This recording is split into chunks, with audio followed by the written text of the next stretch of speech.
Yo, what up, peoples? My name is Lewis Lee, and I am from Playing in Traffic. I'm one of the hosts, and we got Ray, co-host. What's going on, Ray? Lewis, we're just playing with antennas. We're going to find out how these things work. Maybe on tonight's show, we will do an autopsy. Do an autopsy. Yeah, mine don't have antennas at all. I think they're inside. So I think I'm going to have to tweak it a little bit so I can get it out to my shop. Right. We were talking about this a couple of years ago. There's a bunch of different types or frequencies of routers. And I think this is when they went to N band. Yeah, this is an N band, which was top of the line, a bunch of years ago. And a buddy of mine, I was having trouble with, my router distance. And he said, listen, he would go to Hawaii. His son lives out there. He would go like for a month or two in the summer. He goes, let me give you my new N-band router and you check it out. I'll give you the password and you try it. And he did. He lent it to me. And I bought this one. It's called a Tenda. It was an off-brand. I think it was a Chinese brand. And I got it cheap. And the thing just worked gangbusters. I mean, it worked as good as Terry's freaking Trailblazer looks. Yeah. Let me tell you something, man. That truck is looking sharp. Yeah, it is. That was a good video. Oh, thank you. Hey, Lewis Lee, he's the one who got the hood, Hey, I just took directions. You told me where to go, and that's what I did. And I appreciate it because, like I said, that hood, and it's sad because the owner of the MDP1 is the company that made the hood. And when I shot the video, I said, I'm not sure the company went out of business with the reason why. After I posted that video, people told me the reason why. The man passed. Oh, wow. The guy's name was Eric Peters. So I guess his kids didn't want to take. I don't know, what happened. I just don't know. But he made tons of hoods. And I found out that he made hoods for Camaros. He made a lot of fiberglass hoods, and everyone is saying that was the best hood they ever put on their car because it just fit. And same with the Trailblazer. I mean, it just fit. And I always like that hood, and there's a lot of companies that make that type of cowl hood, but they usually start it like at the front of the hood, and it starts going up. I like the original cowl hood where the hood goes and then it starts like in the center of the hood to the original cowl hood, and it has a center crease right down the middle, which the Trailblazer doesn't have one on the trunk. Right. And the cool thing is the center crease will meet right up with the bow tie in the grill because the bow tie has a little crease, so He built one heck of a hood, and so I'm proud to have that hood on my car, on my truck. And yeah, it looks good. Yeah, it great. So now let me ask you a question. You said in the video that the hood was recommended to be used with hood pins, right? And you didn't like the hood pins, so you chose to not use it. But the latch was in place, correct? Latch was in place, but you know what it is? These companies, they tell you to put hood pins. Will the hood blow off? Probably not. It probably won't. Knock on wood. Right. But they have to say that just in case to cover themselves. Like it's a little overkill. And they do say that, hey, it's a light hood. It's not as heavy as a regular Trailblazer hood. And, you should use hood pins. But hood pins, like I said in the video, which I edited out, but I was like on a 442, yes. On a Cobra Snake, totally. But on a Trailblazer SS, hood, I just don't like the look of a hood pin. Even on my Chevelle, I just don't like the look of the hood pins. Yeah. And so what I did was, those relief holes, they work perfect. Perfect. You just used a regular hole saw for those, right? Regular hole saw, built, lined it up. I wanted them to, because I didn't want it to look like all, because I was going to cut a big piece out like this, but I was like, that's going to take away from the strength of it. Holes will, keep it just as strong. Especially when that one piece, you really don't, it's just like a piece of skin. Because the way that hood is designed inside, it was supposed to be a cowl hood where the opening on the Trailblazer is for the air to go in. A lot of people don't know this, but if you look on the Trailblazer, you have that piece that splits between the headlight.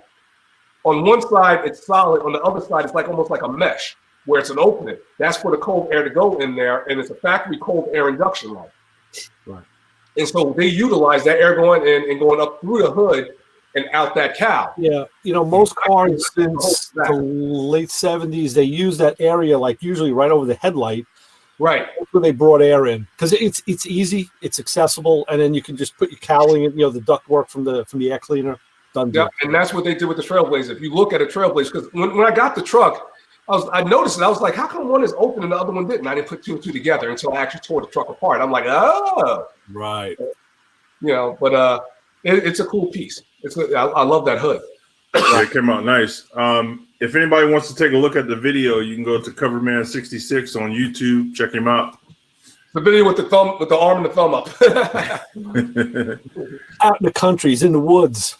In the woods. That's my back. That's outside the garage shop. Yeah, it's nice. It's the backyard.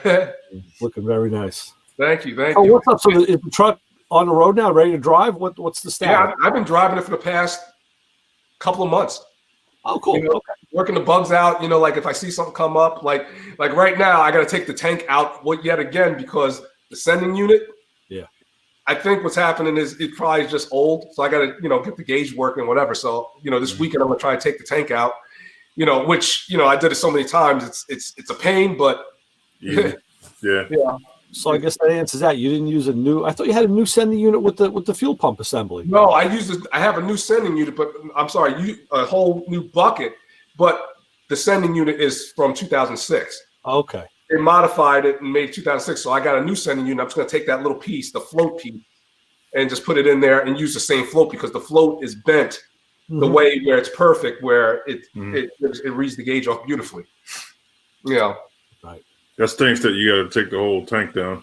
And it was happening right now. I'm driving around with maybe 2 gallons of gas. So, when it goes out and pull over, put 2 gallons of gas. And every now and I've been doing that for the past 2 weeks. But I need to go here. I have to haul something, so I got to fill the tank up. So, that's old school there. yeah. But that's it. Once everything is new, the straps are new, all the hallways new. It's not that hard to take it out. When you've done it 4, 5, 6 times, it's no. Like I said, what it is? It's a couple connectors, and you got a bar that holds, and you got a strap, and 2 straps. You can have it out in about an hour and a half, something like that. Sure. Well, I put the new gas tank and sending unit, and I put the fuel injection, or not fuel injection, but the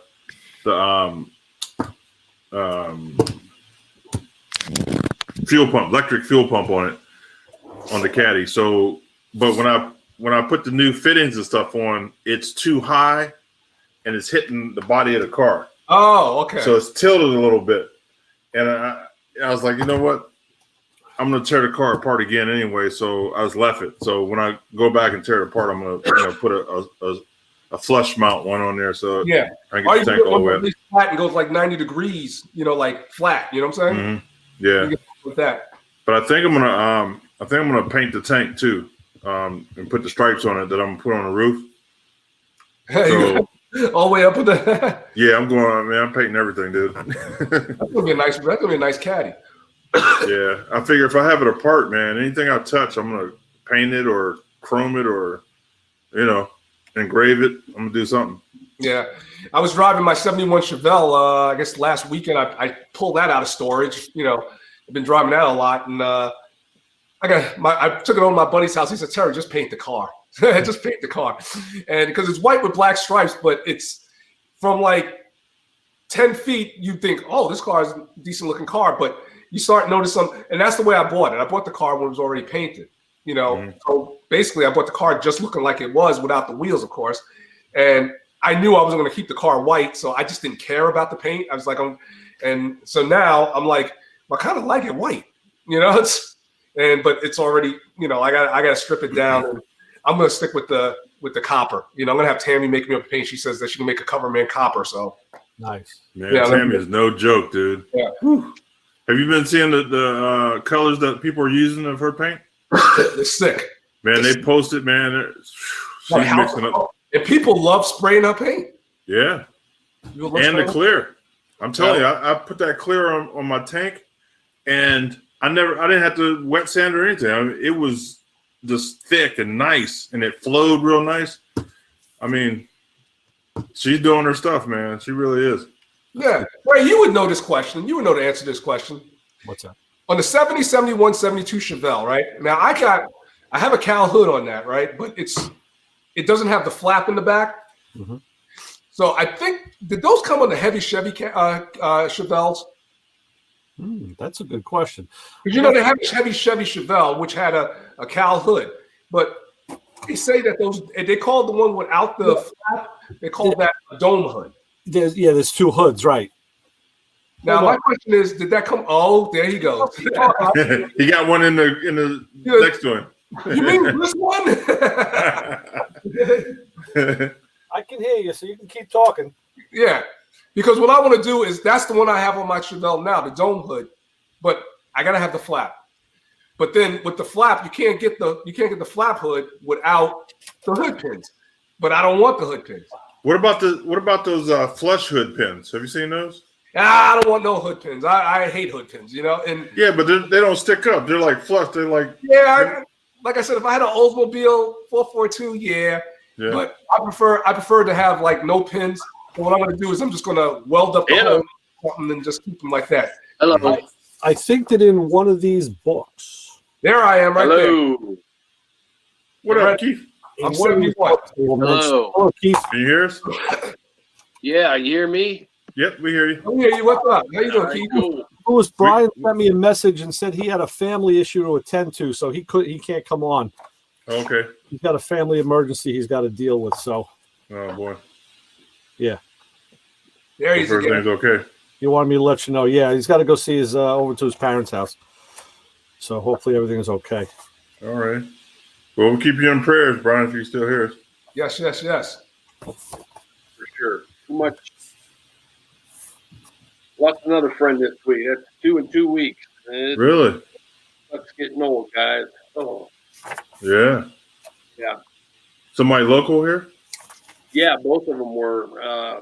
One dude, I grew up with him in high school. He lived behind me. We grew up since we were little. And then the other one, I just found out the other day, he was in my first wedding and bartended together. And yeah, it was. Yesterday was a rough day. That's way too young. Yeah. How old was he? Both of them were 59, 60. Wow. The one from last week, he had pancreatic cancer and he was fighting it. He's had it for 5 years. And he was doing really well, and they said a blood clot got him. And my buddy Doug, this past week, I'm not sure what got him. He was in the hospital when he passed, but I haven't heard any details. So, wow. There's a lot of things they can say to you that ring your bell, but those two words are like two of the worst. The pancreatic cancer. I worked with a fellow who had, and before I even heard of it, I mean, this is going back in the late 80s. I mean, he didn't last more than like 6 months, Yeah. And I was in a hospital with an unknown ailment at one point, and I finally got it out of the guy. They thought I had pancreatic cancer. I said, "What?" Like, I know a dude that had that, and he like if that's me now, I'm not going to make it till like the summer. I was like, you got to be wrong. And then you look, when it's the first time and only time in my life that's ever hit me. It's like a moment. I looked in the mirror and said, no. It's like walking out the street and getting hit by a bus. It's like I looked at him and said, this can't be true. And I did a little praying and I said, hey, I got living to do. I got kids I got to raise. I have a purpose here. This can't be. But you try to wrap your mind around it, and then your rational mind says, but you don't have a choice. You don't have anything to say about this. Yeah. Yeah. Thank God. Luckily, obviously, they were wrong. Got a different plan. I've never been that affected so deep about something about myself before. Yeah. And it's a make you stand up moment and say, wow. Cherish your time. Yeah. Oh, Did you change your lifestyle when you realized you didn't have it? Well, yeah, to a degree, yeah. I mean, I did. The first thing I thought of was my family and my kids, and I said, I have to be there for them. They need, they need it. They need a father. They need leadership, and I did. I thrust myself 110% into that, and to this day, I still, I'm very active. Even though the kids are grown, they're older. I'm still a big part of their lives. And that's my purpose. And then when it's my time, I can say, "Hey, I did my job." There you go. Yep. But yeah, let me tell you something. when you get news like that, it is devastating. It really just I mean, like you can't. Like we've all had bad news, and sometimes you just sit there and you say, "Damn!" You turn right, you turn everywhere you go. You're in a box, and you say, "I got to get out of this box. I can't be in this situation." And usually, you find a way out. There's something. Maybe it's going to cost you, whatever it is. You find that way out. But with something like that, where there's no way out, the way out is in a box. Yeah. Yeah. So and then of course, when it's friends, then we have to, we suffer through the loss of our friends and loved ones. So I feel for you. It's tough. It's hard. Yep. Stay strong. Keith, are you going to the? Go ahead. What's up? Are you going to the car bike show at Canfield this weekend? You know what? I think I am. I wasn't sure about it, but I talked to my cousin, and I think we're going to shoot out there. I think I might take the bike and put a for sale sign on it when I go out there. See what happens. I was gonna. Yeah. I was gonna go, but yeah. Yeah, clear your mind. That'll be a nice ride for you.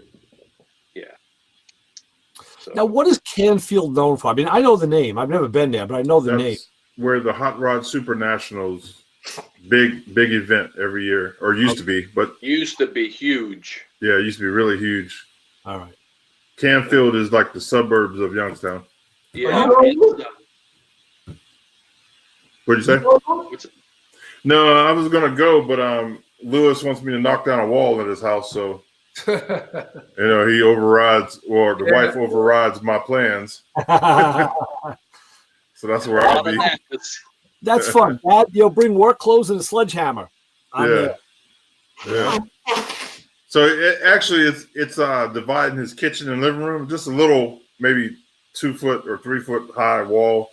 Okay. So we're just gonna take it out, move a plug, and nothing major. A little duct tape. Yeah, it shouldn't be too bad. Yeah. Yeah, that guy Lewis is all right. I like him. Appreciate it. But that'll be the first show I went to this year, but I'm hit. Yeah, I did 2. Yeah. One was in Niles, and I did that one at Youngstown Cycle. I donated a print, and he says, "I'll bring your bike down." And I was like, I wasn't going to. And then the day of, it was nice, and it's like, what the heck? So I went down there and.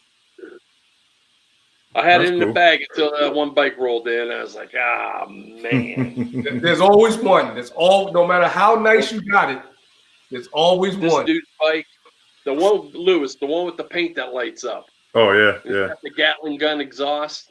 Yeah. I bet you he's got at least 50 in the paint job.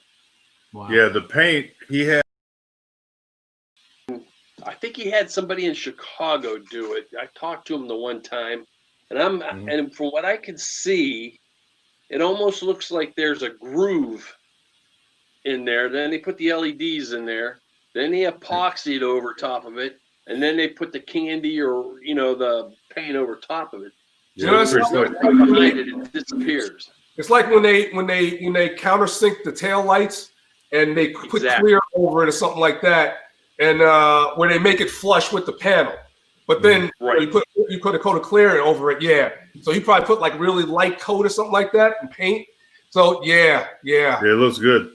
And the flake in the paint job is huge. I mean, it looks like a flake. Looks like it's an 1/8-inch flake. It's badass. But bike. The problem with that, he has one of his boxes is full of batteries and stuff to run those lights. So it's taking up a lot of space. Yeah, it looks good though. Now. Jason Nichols from what show is this? I know the show. Yeah, that Riviera he did. Yeah, that Riv has lights in the paint, and you can't see it at all. It looks like he has no taillights until he cuts them on. It looks really good, and I might do that on my trunk, across the trunk lid. Flush it into the trunk lid. That'll go all the way across. Yeah. So he said he'd help me, help me out on how he did it. Yeah. And the lights that he used, Say We again? talked to him up at the IX Center, and he says Yeah. they're nothing special. He Yeah. says you just grind it down until it's flush, then it polish it once it gets wet, and you just mist that paint over it, and then you clear coat over it. Yeah. It looks good, man. It's badass. That And rib. That rig was sick. LEDs are pretty bulletproof, but the biggest problem is if you had a failure to have to change one. That's what at that point, the novelty's over. The thrill's Yeah. gone. Yeah, I can see it now, throwing a wrench. Show's over. That's why it pays to buy good LEDs. Call boys at Radiance and get some good LEDs. Yeah. You know, get the LED tape. Forget it. I mean, they sell it at Home Depot now. Even Harbor Freight sells strip tape LEDs. Oh. You can buy it They're stuff everywhere. I think I saw it at 7-Eleven last week too. I was getting a coffee. I think I saw it like Next to the Dorito. yeah, right. Right next to the roller dogs. Yeah. Yeah. Roll it dog. Radiance Lights is our go-to. Mitch, he don't mess around, man. No, good work. Yeah. Good work. So yeah, I'm gonna put that in the trunk lid. You can't You know, stop the trunk lid. You got to keep on going. Well, I'm gonna have Ed paint it. He's gonna paint the trunk lid, so I don't want to really take away from his paint job, but I'm gonna have it like a third brake light all the way across, like the new Cadillacs, but you won't be able to see it. You know what might be good? If you get it like the old school, like how they used to have it, the pinstripe on the Cadillac. Instead of pinstripe, do the LED all the way from the belt line. That would look, because the Cadillac, the pinstripe went from like, let's say the top of the quarter panel. What year is yours? 81? 71 or 77. 77. And it went all the way to the front. I'm trying to think, was there a break? There was no break, I don't think. I think it went from the front, from the back, right to the. Yeah. That might look pretty good. Yeah. I'm just saying. I don't know. Yeah. I like Yeah. That's a lot of work to go all the way down that long car. I guess you do have some metal work to do because the deck lid there is double wall. So you can cut the outside out and then you're going to hit that inner wall, but you're going to, you use that for your access. So you got to do a little metal work and a little bit of fabrication, but it's hot. I guess for the quarter panel because it's only so thick, Yeah, I was thinking. Yeah. You put the pinstripers out of business with Terry's idea. Yeah. Opening up, what's it called? LED light installation, pinstriping, looking like Kit. Yeah. I was thinking about doing taking out the tail lights and doing like Nichols did, but that Cadillac, they got those different lights. You know what I mean? I can't take them out. They'd take away from the car if I got rid of them. I would leave the original lenses and you just like I do with my Pontiac. I kept the factory lenses and just put the LED pads behind it. So that's for what I'm us, gonna do. everything looks bone stock until you hit the brake, and then I got small planes that follow me down Sunrise Highway. Yeah. Landing lights. Yeah. Yeah, that's what I'm gonna do. They are bright, man. They are freaking bright. Yeah. Yeah. Yeah, see now Terry, it is a break in the line. Just past the door. Yeah, you know what it was? It went from the back, and I think it went to the front where the crease is on the hood, I think. Yeah. Yep. It wrapped around. Yeah. It went to it didn't go on the fender, it kind of went up on top and went On to the hood. to the hood, to the front of the grill. Yep. That isn't the Ritz edition with the what's called Stainless steel roof. Yeah, those are nice. But I'm painting it, man. I'm gonna have some low rider lines, dude. I've been drawing them up. Woo! Had an 81 Baritz. Nice car. That's a nice. All those, even the Riviera. The Riviera was a beautiful car. It had that funky big grill. Right. Yeah, I had the Riv. I had an 81 Riv with the stainless roof on it. That was my mom. She loved that car. Yeah, they were the same car. Just appointed a little different, but yeah, same chassis, same everything. I mean, I got that car when my old daughter was born. I got it as it was a used car. I got it in 90. But I remember it was well kept.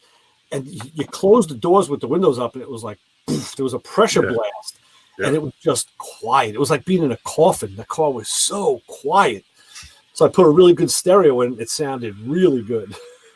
All of the cars, even my cousin, he was in the Marines, and the Navy. He got out like in '83. He bought himself an '84 Grand Prix. Mm-hmm. That was him too. That was a nice car. All Broham. the Grand Prix. I even like the Phoenix. Oh wow, yeah. Yeah.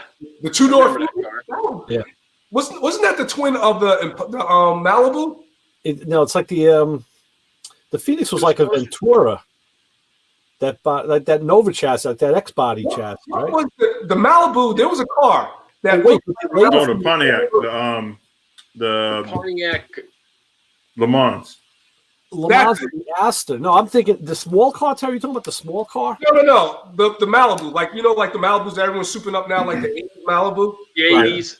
It was the Le Mans. Pontiac version, which looked a lot better than the Malibu, if you ask me. Le Mans, yeah. Yeah, one of my buddies had one. It was real nice. I like that car. That line was a lot better. You know what? Let's look it up. Yeah. My buddy that had it, he's passed now. But when back in the late '80s, me and him it was me, him, and about 3 dope dealers had the first big systems in this area. Yeah. Yeah, that's it right there. That's it right there. Hold on a second. You know, it's hard to beat with a guy that gets free money. You know what I mean? Yeah. Right there. Yeah. Yep. Right. Yep. That is a lot better looking car than the Malibu. Well, you know Yeah, what? It's a more of a stylized grill. It's got the Pontiac that's exactly. It's got the the straight down the hood. You know Follows what it's called? That's the excitement. That's the Pontiac build excitement. it's got more character than the Chevy. You know, Chevy was just a big car. You know what? Let me see how much Le Mans are. I might have to put a L in one of these things, man. Yeah. You could. Yeah, you could. It's a better looking car. I always thought it was a better looking car. Speaking of LS, have we heard anything? Yes. Nelson said that he's just gonna, get 2 more. I guess we could tell everyone what happened. Well, Nelson had me a 6.0 and had Terry a 6.2. You remember when I said that? What's it called? I was going to raffle off for my 200th video. I was going to just build up an LS engine and just give it away. To all you got to do is subscribe or either follow me on Instagram. That's the only thing. We're just going to give it away, say thank you, and carry on, Lewis. And Nelson wraps it up in bubble wrap, puts it on a skid, gives it to a shipping company, and they lose them. Wow. But then they find them. Oh. And then in Philadelphia, somewhere. So if anyone out there sees 2 engines on a pallet, Yeah. 2, please contact us and we'll give you the number at the afternoon show. We got to put Vince on the I'll tell you case. what. He's a trucker. He'll figure it out. Any resistance? Wait, beat things yeah. The way things are going at work with shipping and everything, there's material getting lost and stuff getting destroyed when they go to do an LTL and stuff like that. So those engines might end up at my work. I personally, I think they're in someone's garage getting ready to be installed in someone's car. Yeah. Unfortunately. Yep. It's a hot item. I mean, what are you gonna do? I guess. Well, you know what I'm gonna do? I'm gonna try to get me one of these Le Mans. I wonder if they make a cow hood for this thing. This thing is beautiful. I doubt it. Good luck finding one because Yeah, they're bought up. it'd be hard to find. Yeah. See, I don't think they made a lot of them either. No, you don't see them. This is a beautiful car. You did back in the day. You did back in the day because the those and the Brougham, the Catalinas, they were that was like dad or grandpa's car, but they were around. Oh, and what was it? Was it Buick had a version, the Apollo? Does that sound about right? The Apollo was the X body. That was like the Nova size. That was that. Got it. Okay. That's what the A in Nova stands for. Remember, we did that last week. We talked about that last week. Yes, we did. Yes. That's the A in Nova. Nova is an acronym. It's not actually a name. Learn something new every day. Yeah. That's one that's stuck. What was it? Nova, Ventura? No, well, N-O, it's Nova. Omega? O's Omega. V is the Ventura, and A was the Astor. Astor or the or the Apollo. I'm sorry, maybe it was the Apollo. The Astor was the Vega twin. Yeah, it was the Apollo, right? Yeah, the Apollo. No, I guess that was the Buick Apollo. Yeah. Okay. No, Olds. Oldsmobile, Buick Omega. No. Olds Omega. Hey, I got a question. Yeah, well, We'll figure My Cadillac, is that a B body? yes. So pretty much any suspension off a B body will work on that, huh? I don't know. I've never done interchanges with Cadillacs. Thanks, So Jim. I don't know. I mean, maybe, what suspension stuff you looking to? Well, I was thinking like the front end parts and stuff. I want to kind of upgrade a little bit. I would imagine a B body's a B body. I mean, the frame and everything would be all the same. You know what So- though? They canted the A-frames a little different because the geometry was a little different car to car. Where the Caddy would have had more of a road setup. So that's like a Impala, right? Well, that's a B body too. Yeah. Yeah. Now let me ask you this: will newer Impalas, will that stuff work? That's a good No. question. Like I said, I've never done any interchange on that. I don't know. Like the 80, like the 86, I know the carpet 85? fits because guys with the Impalas, our Impalas have gray carpet. It's the only color you could get. The one, any color you want as long as it was gray was the carpets and the seats. And guys early on were putting black carpets in it, which made sense. And they were just buying it for a B body Caddy. They buy it for like a Fleetwood, I think, and then just cut it because it was a little longer, and that fit. Mm. It was a better grade carpet too. It was a much better, it was like a hook loop, I think, instead of like a cut pile.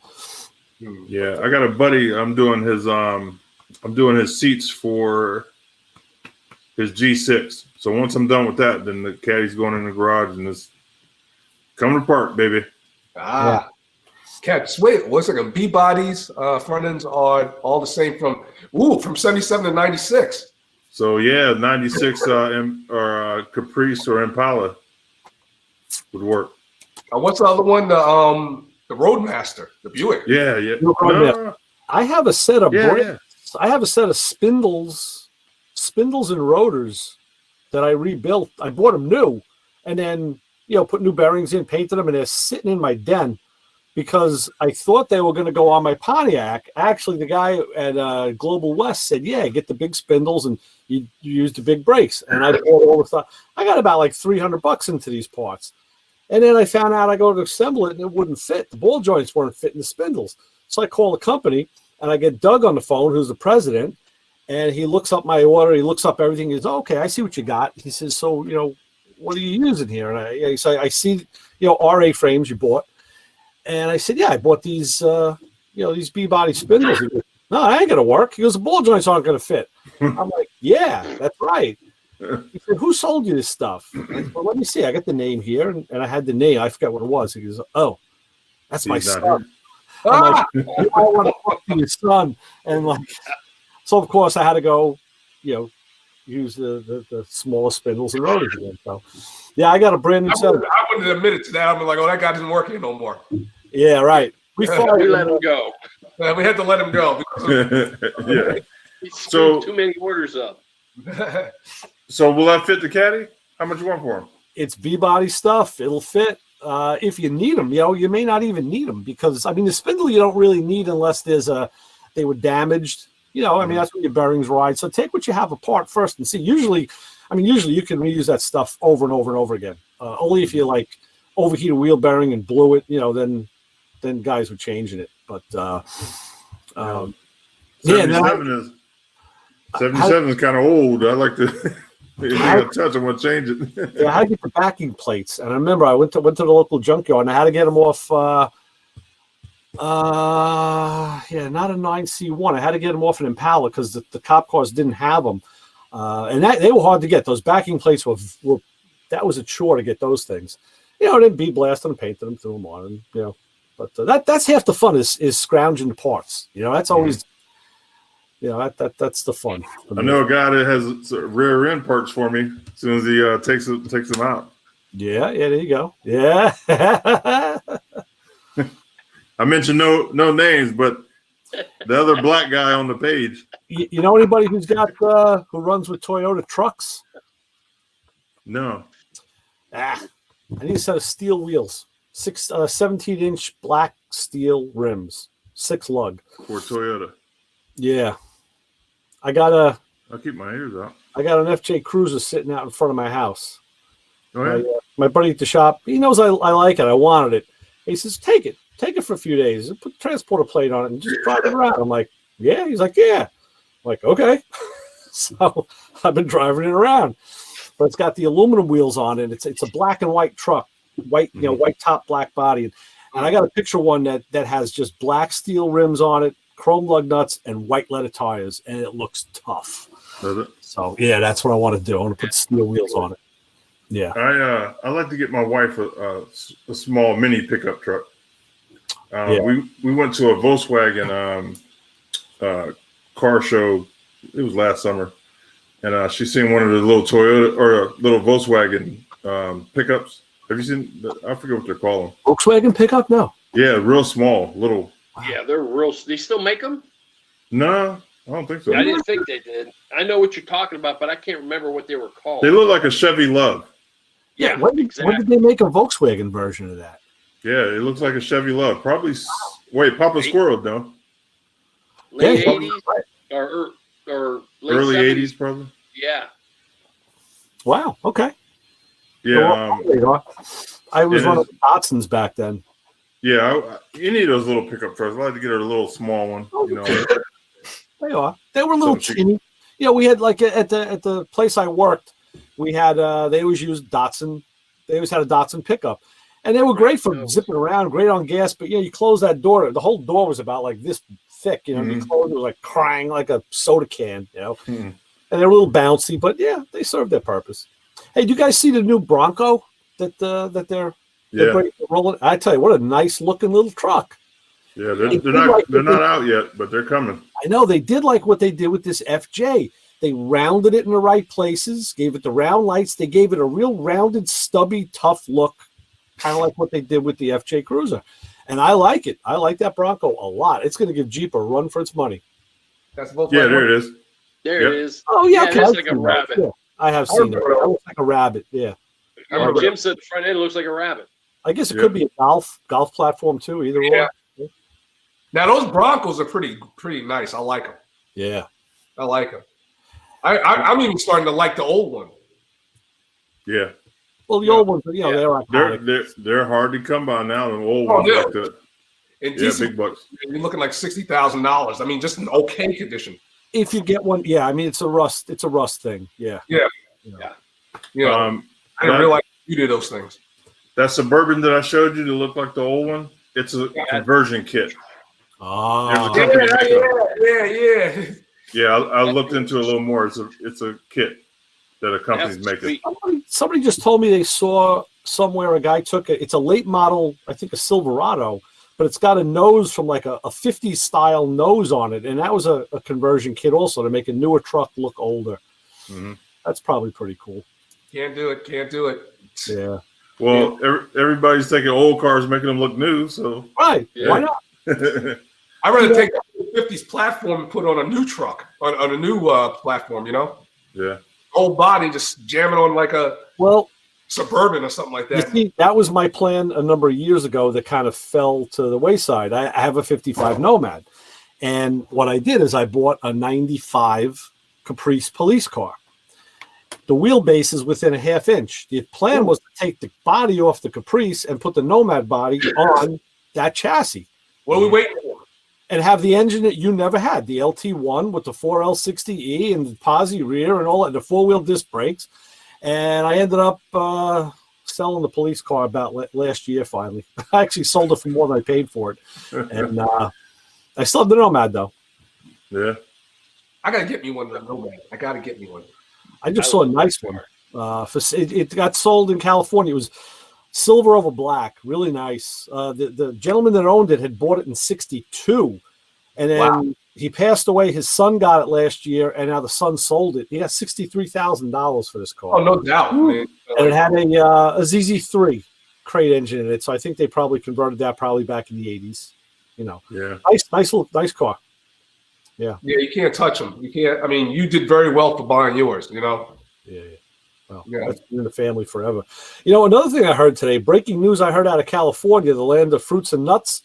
They're doing away with gasoline engines. Yeah. I heard that too. And they're pushing the car companies to do the same. Yeah, and by 2035, that's their target. And I'm like, you know what? Now the problem is on the East Coast, we usually follow shortly behind what California does. This has to stop. This must stop. Really does. Like the protests. I mean, not the protests, but these anarchistic protests. This rioting, like that has to stop because there's no place for that in a sane society. This no gas engine thing has to stop too, man. I mean, come on. You know, I can't believe the part of California hasn't succeeded, or how you say it, secede from. Yeah. From they need to, man, because they've tried. Los Angeles and in that area controls the whole state, the votes, right? Because so many people there. So they got to do something. I mean, so they're saying that there's no more gasoline engines in California. There won't be after 2035. That's the proposal. Yeah. After 2035? That's their target date. Yeah, that's what they're pushing for. But, that's the thing. I mean, everybody's been pushing for a better economy, and they've been getting it. The car manufacturers have been delivering it. We got great, we have great fuel economy now. Of course, the cars have been getting heavier as a result because of the safety features. So it's kind of like you do things to make the engines more efficient, but then you make the car heavier. Now the engine needs to be a little bigger, or you're constantly fighting yourself, because you want to make the car lighter, really. But you can't. And the manufacturers have been doing it. I think they still have tricks up their sleeves that they're not letting us know. They're holding it, Oh yeah. Look, you got something to say. On Motor Trend the other day, they were showing a car, and I hate to say this word, but it was an electric car. It's called a Lucid Air. Look that thing up. It gets over 500 miles to a charge. Wow. It has 1,000 horsepower. Really? And the car's insane, and the model they showed was the luxury edition. It was $169,000, and everything is built in-house, from the batteries to the headlights. Everything is made in-house, and it's in Silicon Valley. Wow. And the name of the company is Lucid, and they had a thing on Motor Trend this past weekend, and I was blown away. I couldn't get up from the TV. I was amazed. Yeah. Unbelievable. Well, me and Lou were at we were in where were we at? Indiana? At I'm not going to be able to think of the name. At a car plant back in the early 1900s, and they had an electric car. Electric cars have been around for a long time. Oh yeah, definitely. Yeah. Over 100 years. Yeah. Kind of right after steam. That's when they started coming in. Yeah, they go way, way back. Right. Yeah. Matter of fact, Steve Darnell has one in his shop at Welder Up. Remember? Keith. Yep. And he made electric chairs, like if you're in an electric chair to get killed, and he has the things coming off the ceiling. Wow. That's wild. And that was what, a 1905, 06, something like that? It was early. It was real early. Yeah. And it was amazing. And then, electric was even new, and they even had it already in the car. Yeah. But the gas companies, what's the name? Rockefeller stopped that real quick. Yeah. He's like, no, we need fuel. Yeah. Can you imagine? It's going to be like driving like a Tyco Pro car or AFX car. Yeah. Well, back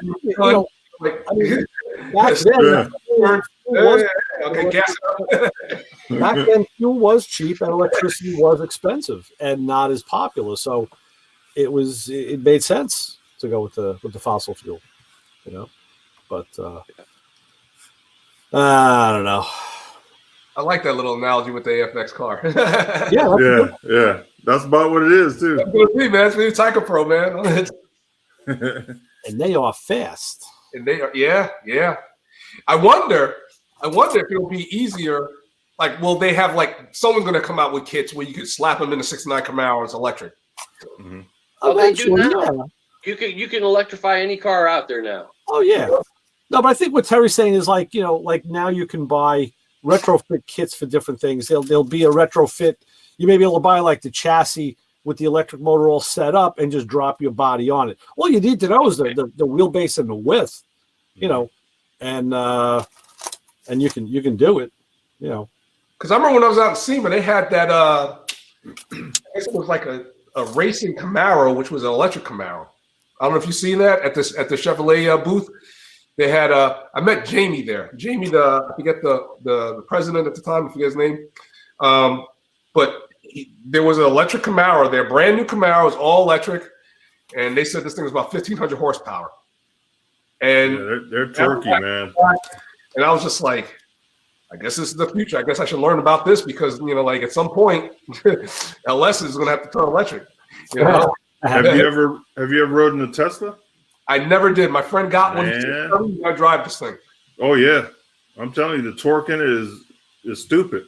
Right now. Yeah, right now. All I know is I had to start my Pontiac. We were finishing up the trim. It's funny how like the last 5% of a project takes 95% of the effort, because it's everything that you're going to see and it's going to look right. So it's got to be perfect. So I had to start it to move it out of the bay. It hasn't been started in about, 3 or 4 weeks. And I think 3 Priuses that were in the neighborhood just seized up and died just from the carbon monoxide. And that's the problem. Like with ethanol gas today, it evaporates. So I lose whatever's in the carburetors and in the line. It just evaporates when the car sits. So you go to start that car, it's got to fully prime the fuel system. Oh yeah. It sucks. Will evaporate it. I had my carburetor rebuilt at our local carburetor guy, Benchwicks. Actually, they're known all over the world, really. Benchwick carburetors. And man, anytime I go out to move the car, all the tires are flat. I fill them back up and it starts right up. That's great. You know what I mean? No matter what, it starts pretty good. I like my carburetors, but I think my next modification, even though I've already spent the money on all of that induction, I think I'm going to go with throttle bodies. I'm going to go with like 2 throttle bodies on the car. I'm going to go electron.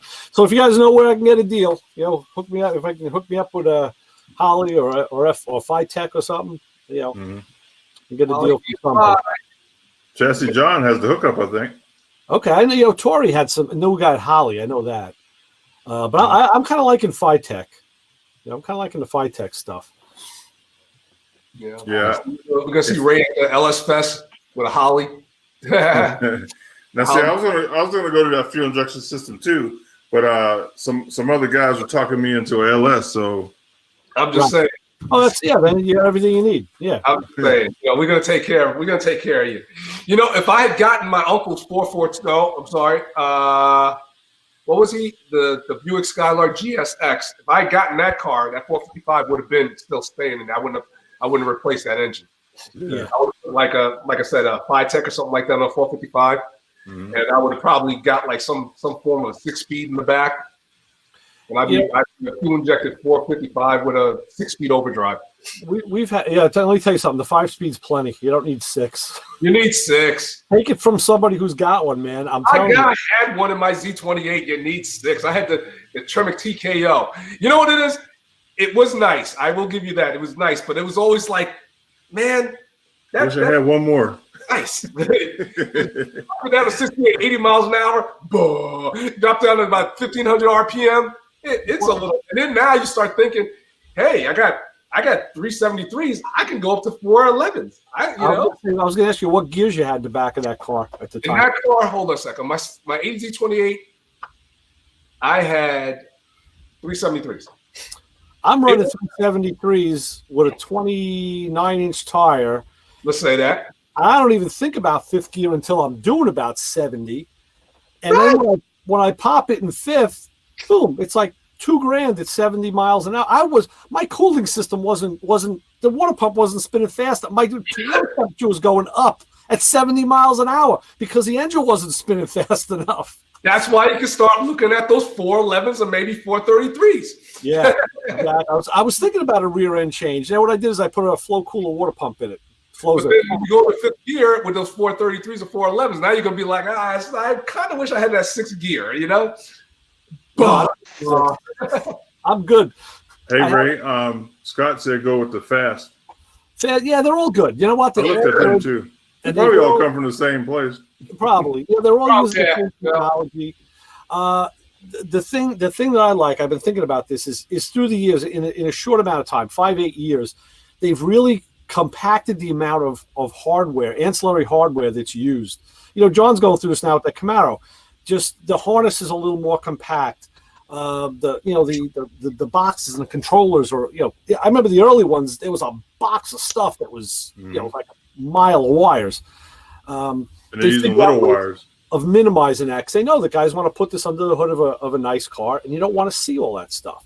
Yep. well, you got companies even with the LS installs, like companies like PSI, because when I first did that Chevelle, man, I mean, it was just ridiculous because there weren't really companies out where you could buy a harness. You had to either send your harness in or either pin your harness out. Right. Now you're only using so much of that harness, so after I pinned out the harness on the Chevelle, there was more wires on the floor Yes. than what I would be using on the harness. And then, like I said, that's how PSI got in touch with me. They were like, "Hey, listen, we saw that starting party. We're a company. We want to send you a harness. Tell us what you think about it." Yeah. I was like, "Send it on over." I haven't changed since then. I never pinned the harness out after that. That was Why it. would you? Why would you? Not worth it.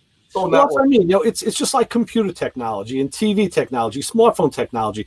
Once they put their mind to developing it, it changes fast and it changes often, and then they find that middle ground where Sweet it's going to spot. just where the cost the cost profit ratio is good. Yeah. It'll stay like that, and the fuel injection has gotten to that. It really has. Yep. Yeah. So Hey, Terry, did you see your buddy? What's his name? Richard LS dude. Richard Holt? Yeah. You That see guy's the a- video of him doing the Cadillac 425? Yes, I noticed that. Yes, Man, he had me thinking, boy. he's no joke. Yeah, I was about to say, no joke. I was like, man, I didn't know I could do all that. And he showed the different heads, the water ports and stuff. Yeah. That dude knows his stuff, man. No, he's the truth. And I'm supposed to be going out there and doing a couple of videos with him. I told you I was gonna go out there before either after SEMA, because he's in California and we were both in Vegas, so I was gonna either meet up with him before either after SEMA. But being that there's no SEMA, I might just go out there and spend a couple of days and get those videos because we want to do some testing with LSAs. Mhm. And so I'm thinking about just going out there and helping them with the LSA and like try to test every single type of scenario with an LSA and see what's the best for power. Like, does it make sense to change the pulley? How much power can be gained by just simply changing a pulley? How much power can be changed by like using the ATI pulley and just going one step down, or up? So we got a plan to get together. So don't be surprised to start seeing some videos like that. how many scenarios are you talking about checking? I mean, there's a lot of stuff. Different camp scenarios. Everything we want to do a video, which for everyone, because the LSAs are big, that answers every single LSA question that you could possibly have with that supercharger. That's a tall order. Yeah. Have you watched his videos, Ray? Oh yeah. Yeah, he's sure. the man. Yeah. So we're gonna do something like that. We're gonna put the different tops. Is there a difference in the Cadillac top to the ZL1 top? Is there a difference in? Is there a height difference? For one, I think the only difference is, if you ask, is the inlet on the Cadillac, inlet outlet in the back, where on the ZL1 is in the front. I remember you mentioning it in one of your videos for the Trailblazer. You mentioned something about the hat white. And I know Tori did the same thing. He had a preference to one or the other. The Cadillac is a smoother looking hood. I mean, a smoother looking one. Right. But the ZL1 is a little bit more aggressive looking because it was in a Cadillac and one was in the Camaro. But a lot of people, they like the front inlet because when you get those ZL1s in there or either LS in there, and you start putting the LSA on there, you need space in the back.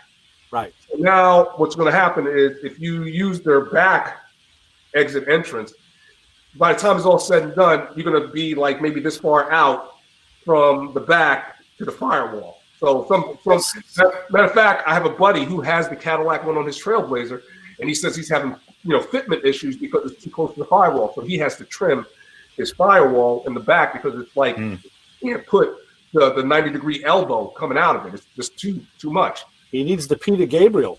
Hammer. So yeah, so that's the thing, and that's something that's maybe that bears discussion. Tell people, there's a book I'm going to get now from CarTech. It's How to Put an LS in Anything. That's their new book. Yep. And one of the things I'm hoping that they discuss is to look at something like that, because the way the engine fits in the chassis is something you want to consider, like with that LSA. And certain cars are going to be harder than others, I'm sure. That's why I did a video with measuring the LSA, like from like will it fit under my hood? Because no matter what you do with let's say an LS engine, there's one fixed position. I mean, there's a couple of fixed positions, but the steam lines, they're going to be the same no matter what. Yeah. So if you can measure, let's say 10 inches from the steam line up, and you can close your hood, chances are you're not going to have any problems with the LSA. Right.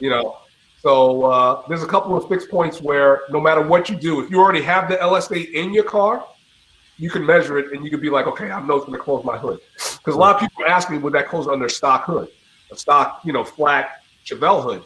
And I did some measurements. I was like, yeah. I was like, I should do a video with that. So, yeah. Sure. I think it'll fit under my caddy hood. Anything can fit in there, man. I don't think you have a problem. You can put too wide. Yeah. Turbos if I was you. You got a lot of real estate in there. Yeah. You know what I'm gonna do? In turbos is the real estate. I mean, it's a lot of tubing there. But you got. I mean, that LS is gonna get lost in that engine bay. I would twin turbo that thing. Cadillac with like 1,200 horsepower at the wheels. Not that you at 600. But I like the idea of the twin turbos, and your buddy also showed the cheap turbos you can get off eBay. He's a big turbo guy. He's a big turbo guy. He even told me, he said, Terry, you realize that turbos, they are better than superchargers. You do know that. I'm like, yeah, man, yeah. but with turbo, man, if you want to set and forget it, I mean, it's tunable. I'm a set and forget it type of guy. I like to set my engine and all that and leave it, But I mean, if you're racing, I told him, I said, if I was to build a race car, it's going to be a Camaro one because I'm comfortable in those cars. It's going to probably be like a 91, some 6-cylinder, and I'd blow it out, and I would get a LS and I'd twin turbo the snot out of it. Yeah, I wouldn't put a supercharger on it, but I mean, but a twin turbos, man. I mean, you got to change spark plugs, man. You got to take half the turbo out and everything like that, or the tubing and all that, and. I like dual exhaust, so unless you're really committed, you can't put, you got to put it out in front of the front wheel and all that. I got issues, man. Well, that's where you cut out the whole center of the car and just run it in the. Oh yeah, like I said, if I was building a strip car, man, I wouldn't even have a bottom balance, man. It would just be like two big pipes sticking out in front of the front wheel, just blowing out fire. I think that's what Chassis John's doing. He said he'd come right up the side. Yeah, there you go. But that takes away from the allure of the car because I kind of like an old school car to look like an old school car. Yeah. Well, I'm going to talk to Rich at Magnaflow and see what he can do under mine. Yeah, I'm sure he got some setup. Yeah, he said he got a kit that for a custom kit that he puts together. This is a big box full of stuff. Yeah. Smart guy. Well, I haven't had a chance to talk much about cars, but my cousin and I were looking at a 41 Ford panel truck. Ooh. And it's got a V8 in a Chevy V8, I think it was. And he's going to buy it, but I want to help him with it. Mm-hmm. And we're going to take it to shows and stuff, and I want to paint it up for him and what have you. But you met him, Lewis Bernie, my cousin Bernie. Yeah. He wants something to do, and it's pretty clean. I mean, it's drivable. I was over there and checked it out and fired it up, and it sounds really good. What year is it? 41. 41 panel van. Yeah, That's gotta be sweet. it's badass. Got the big fenders, huh? Yep, big fenders. It's red. Right now it's red, and there's no body mods on it. The only difference is it's got a 4-barrel on it, and it's got the manual choke and everything. And I was like, you know what? He can really deck this thing out and turn it around. He can flip it and make some money out of it. And I told him, I says, the day you buy it, put a for sale sign, I'll paint it for sale on the windshield. Yeah. And just take it to shows. And if someone offers you the right price, boom. Yep. Because he's retired. He says he's got nothing but time. And so I says, this would be fun. I said, Van? Not a truck. Van, okay. Yeah. I'm gonna pay weekend at Bernie's on the side of it or something like that. Yeah. That'd be sweet. So, that'd be a nice paint truck for you too, to do your painting out the back like a guy. Yeah, well, as big as that thing is, I could put stripes on it all summer long and never even be close to finishing it. Or you can leave it like the casino on it. Maybe it has like Earl's pickled provisionings or something like that. That's the thing. It's all painted. It's all ready to go. Is it local here? Yeah, it's in Hubbard. Oh, yeah. They right now, I think they're asking. It was appraised at 16. Oh, at 15.9, it was appraised at. That's reasonable. So, Ray, we got a place in Hubbard. Hubbard's like right next door to us. Uh-huh. Oh yeah. Oh, that's sweet. Yeah, that's sweet. That's cool. That's I it. like that. That's yeah. cool. I need running boards for this truck too. So Ray, there's a guy on in Hubbard. Not Hubbard. Is it Hubbard? Wait a minute. Yeah, Hubbard. Has all these old cars sitting out rusting away. Really? At the shop. Have you seen it on Is that downtown? on Liberty, yeah. Yeah, it's just like an old car lot, Yeah. and it looks like they went out of business, and he just leaves them there. No, he's still there. But it looks like it. Listen, Ray, there's probably 35 cars outside. Anywhere from, I don't know, what, 40, no, lower than that. Probably 30s Late up 30s, to the 70s. 70s, yep. And they're all sitting out in the parking lot and they're rusting away. And one of my buddies went in and talked to him. He has cars inside as well and parts. He has like parts for everything in there. And he's selling all this stuff. Oh. He says, "Oh, I'm going to fix it." And this guy's in his late 70s, early 80s. I know. I've met guys like that, and I've said stuff like that. No, I'm going to get to this one day.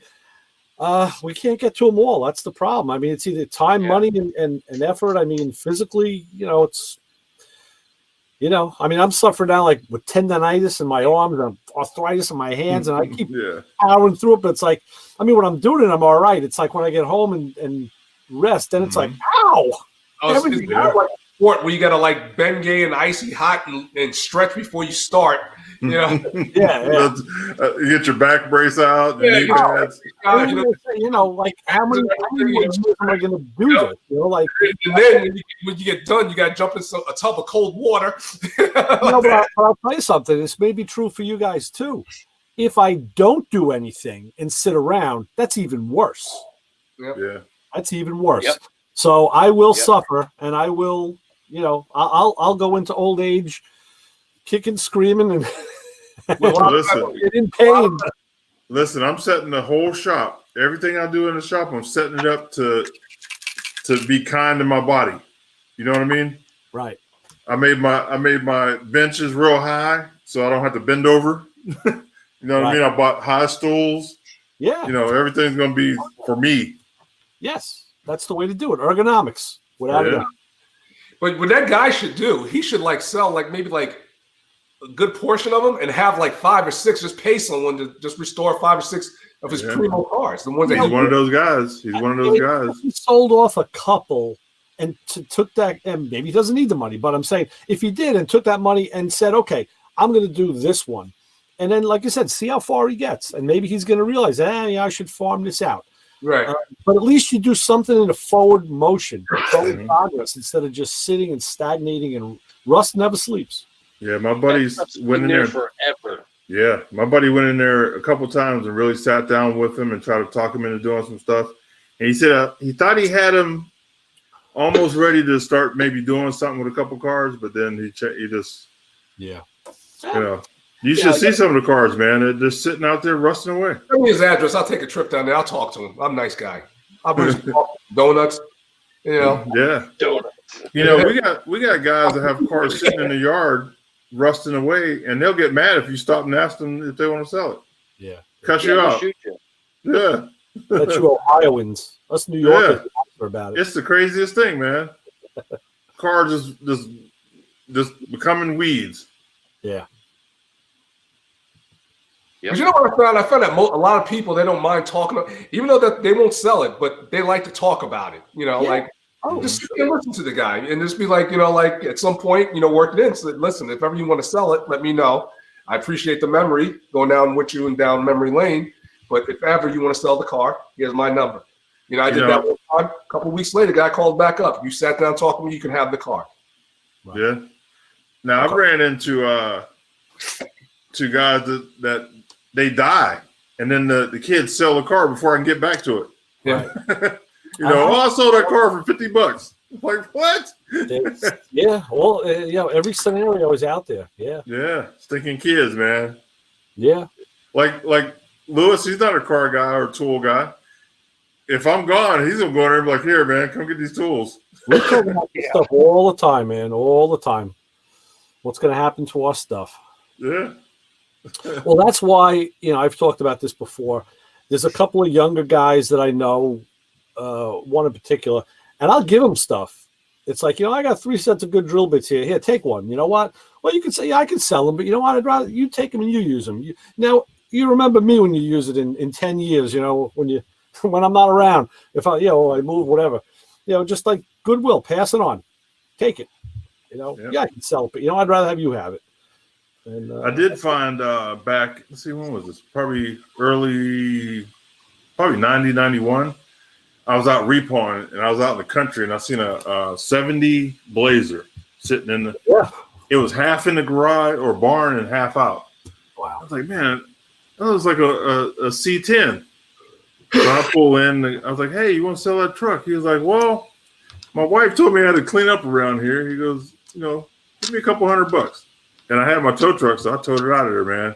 Yeah, you catch her at the right time. Yeah. I put plugs in it and new gas, and it started right up. Great. So I started looking at the paint. I was like, man, this truck must have been covered up because the paint, it was still there. So I cleaned it, and the paint was pretty nice. So I buffed it out. It shined. So I had my buddy paint Levi's Thumping on the side. I put a big stereo on it. I went to the stereo shop, and they was like, oh, we got to put a stereo on this truck. So they fronted me all the equipment. They put probably $10,000 in this truck. Wow. So I went to a couple competitions with it. I put some rims on it. I drove it to Akron to a show there, a stereo show, and a dope dealer there. His name was Levi. He goes, I got to have his truck. Got my name on the side. Oh, because I had Levi's Thumping. Ah. So he was like, I'll buy it. I was like, no, I'm not selling it. I just got it. I only had it about a month. He's like, how much you want for it?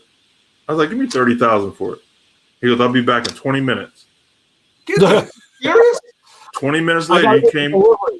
Listen, 20 minutes later, he came back with a brown paper bag full of $1,000 wrapped in rubber band. Woof.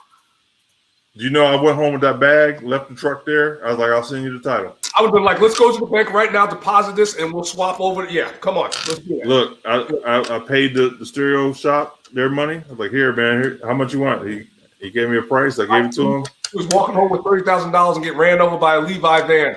And then, look, I rode home with my buddy, man. Bag full of money. Yep, deposit it. I want to deposit this right in my bank account real quick, and I'll slip. Look, There It you was go. 5, 10s, and You ordered 20s. off the adult menu on the way home from at McDonald's, didn't you? Exactly. Then we go to Isla. We go to Yeah, Get a shoot, Big I sold Mac. that bad boy. It had a monster in it though. It had 2 18s, 4 12s, and 4 10s, and I had a Fosgate Power 1000, a Power 650, 2 Power 650s, and a Blob Punk. Blob Punk had a radio that had a pedal stool, and you worked it like this with your thumb. I remember that. I Yeah, remember that. had that in it. Like it looked like a cone. Yeah, yep. Yeah. It was a monster, man. I had to wear headphones when we fired it up. I had to wear headphones when I was rolling. It was a beast. The 18s, man, are a whole different boat. Wow, $30,000 for it. Wow. Yeah, it was a 70 Blazer. Now for a sharp one. Yeah, you couldn't touch it now. No. Yep. This was back in 91, I think. You did very well. He's like, I gotta have his truck. I was like, no. He shot a couple prices at me. I was like, no. He goes, man, look, I'll give you $30,000. Right, I'll be back in 20 minutes. Yeah. I was like, all right, I didn't think he was coming back. Man, he came back with a bag full of money like this. He's like, here, you want to count it? Shoot. He said each knot is $1,000. I would have walked out there like I just won the jackpot in Las Vegas or something like that with a couple of security He guards. did. You look I over did. my shoulder. Yeah. Yeah, I was out. Oh man. Yep. I can honestly say I've never walked around with a bag of $30,000 in my life. That's got to be a hell of a feeling. Listen, I'm sure he had way more than that because So, you could do that if you got yeah, more. he handed it over pretty quick. He was like, here, man. He goes, I gotta have his truck. Yeah. There's burnt orange too. Oh, nice. Yep. Wow. That's my favorite color. Yep. Stacy David got me hooked on it with that copperhead. That copperhead is sick. Yep. He's a good guy. He's a really good guy. Yeah. We got to take a road trip, man. We got to make some money where we can take road trips and go interview these people. Yeah, with that $30,000, we could have done that. No, man. Shoot, that money went quick, boy. That's when I bought my my GSXR. It was a racing. Okay. That was a beast. I had to sell it, man. It was too fast. Yeah. It was so fast, dude. It had nitrous on it. It had an air shifter and it had turbo. Jeez. And one of the guys here, I think he passed away. Keith, do you know Jeff Cape? Yeah, he died on his bike. Yeah. Yeah. He was hurt up for a little bit, then he passed, huh? Yeah, I think the accident did him in. But Yeah. that thing. But what he would do is he'd build a bike and race it, and then he'd sell it to a dope dealer the next year. So all the dope dealers around here in the early 90s had monsters. I mean, they had some killer bikes. So I had to get one. So that $30,000, I didn't spend that much on the bike, but that's when I bought it. But Jeff built it. He called me. He goes, hey, I got your bike. I was like, what does it got on it? He goes, oh, it's got an air shifter. He named some stuff. He goes, come check it out. So I had my buddies drive me out there on the bike. And so I bought it. And on the way home, there's a part of Route 11 coming from Warren back to Youngstown. So all my buddies like, go get on it and see what we can do. So I come around a bend. And when I straighten out, all I see is that light flashing on the dash. That's when you hit the button. Pow, pow, pow, pow, pow. Man, this bike was so fast, man. I got off the exit, and I looked back. Nobody was there. I was like, oh, man, the police, they must have got after him, right? I thought they'd get off the exit. So I'm sitting there at the gas station, and I hear them coming. So they pull up. They're like, dude, when we told you to hit it, you pulled away from us, and we all hit it at the same time, and we couldn't catch you. Yeah. That bike was so fast, man. And I never filled the bottle because it was so fast. I was scared to fill a bottle. So I left it on there because it looked cool, man. But that bike it was stupid. Was it sweating? If it was sweating, that means it was working. Man, look, Jeff Cape built snowmobiles too. He built some stuff, man. He was the man around here. He was You built a unbelievable. snowmobile with the same energy, huh? Oh yeah. I'm telling you, he was the man, dude. And all the dope dealers had him. Any dope dealer around here on a sports bike, they got it from him. And they was no joke. And they couldn't be caught. No. Unless I'm it was telling by you. one of his bikes. Yeah, they couldn't be caught. We were coming back from Ravenna, Ohio, and the cops got after us, man. I pulled over. I'm like, I'm not getting a ticket. So I pulled over. Cops like, you're the only one that pulled over, so we'll let you go. But everybody else, they took off, man. And they caught like 3 of them. They wrecked. You know, once you get going real fast, man, your adrenaline starts pumping, and your vision goes crooked. You know what I mean? Yeah. And that's when you start wrecking. And a couple of them wrecked, man. It was bad. I But know he let me go. the cops usually have a standing order. Like if the chase goes over 100 miles an hour, they just back off. You know, because they don't want anybody else getting hurt. Well, what they did is they backed off, but the guys wrecked. Right. That's how they catch them. They kept going. Yeah. Yep. Yeah. And then one of my buddies, he had his girlfriend on the back, so he slowed down and he was going to go in between the cops, and they grabbed him. Really? After about the bike. Wow. I'm telling you, this is some wild stuff back in the late 80s, early 90s. Keith, do you know what's his name? As soon as I say his name, you're gonna know him. Cleveland, Jimmy Cleveland.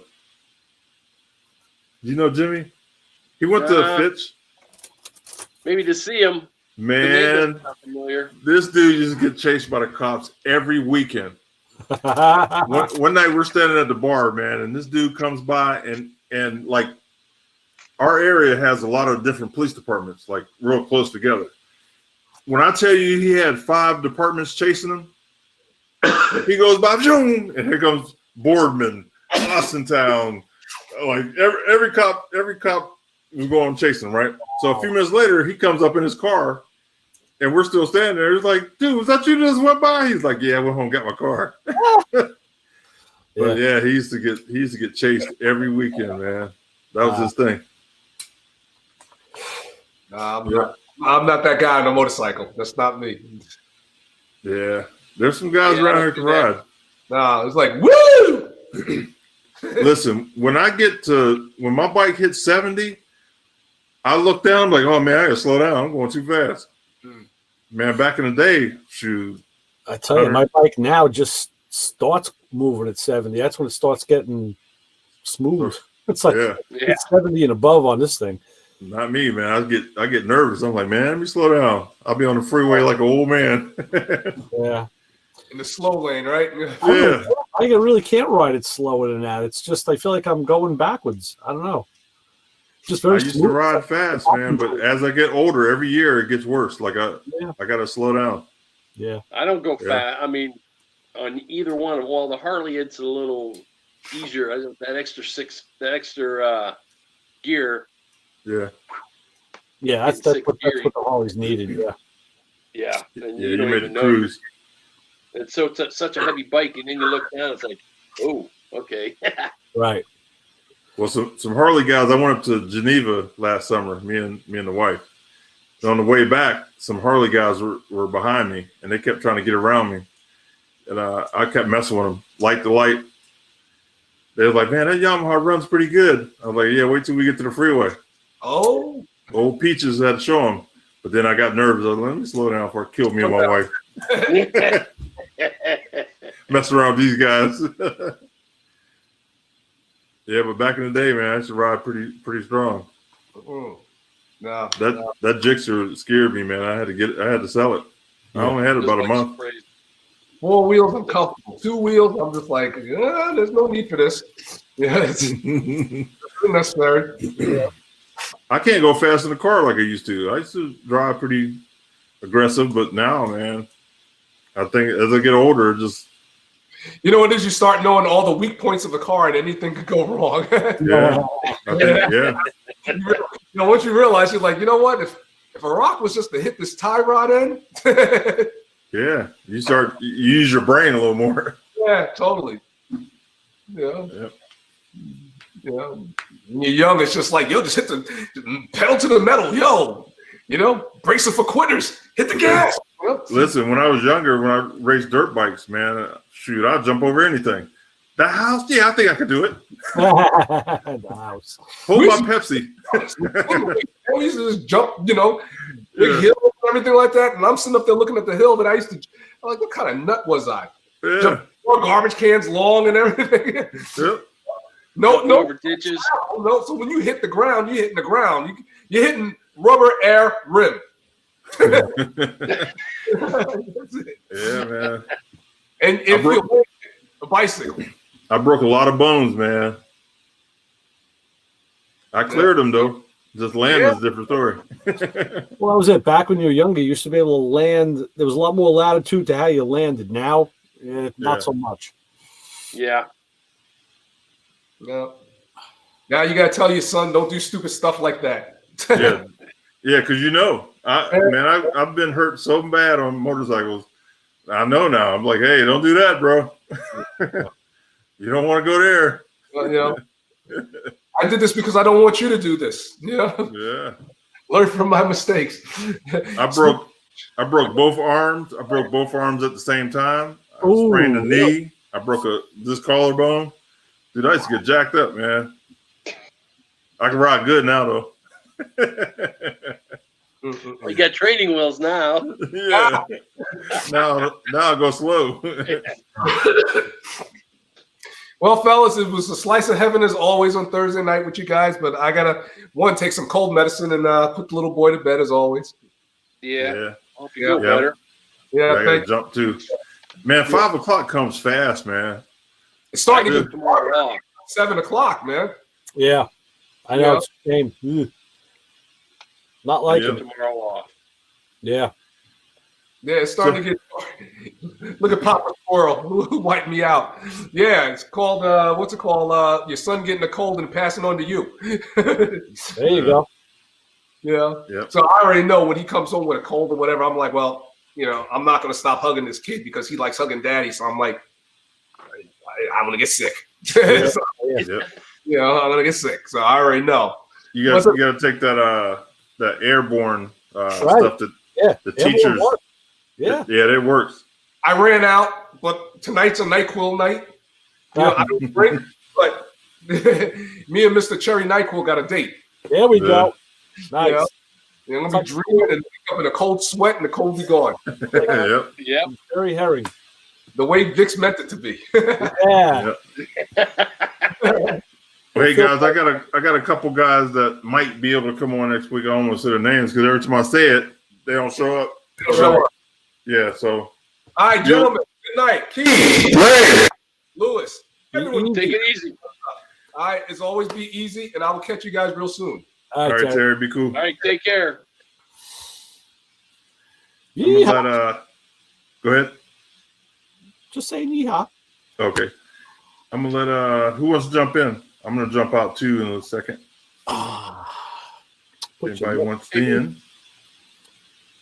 Hey, Keith, you know what I'm gonna do for my plate? No. My plate on my license or my license plate for my truck. I'm gonna go to Star Supply and buy some aluminum, and I'm gonna engrave it.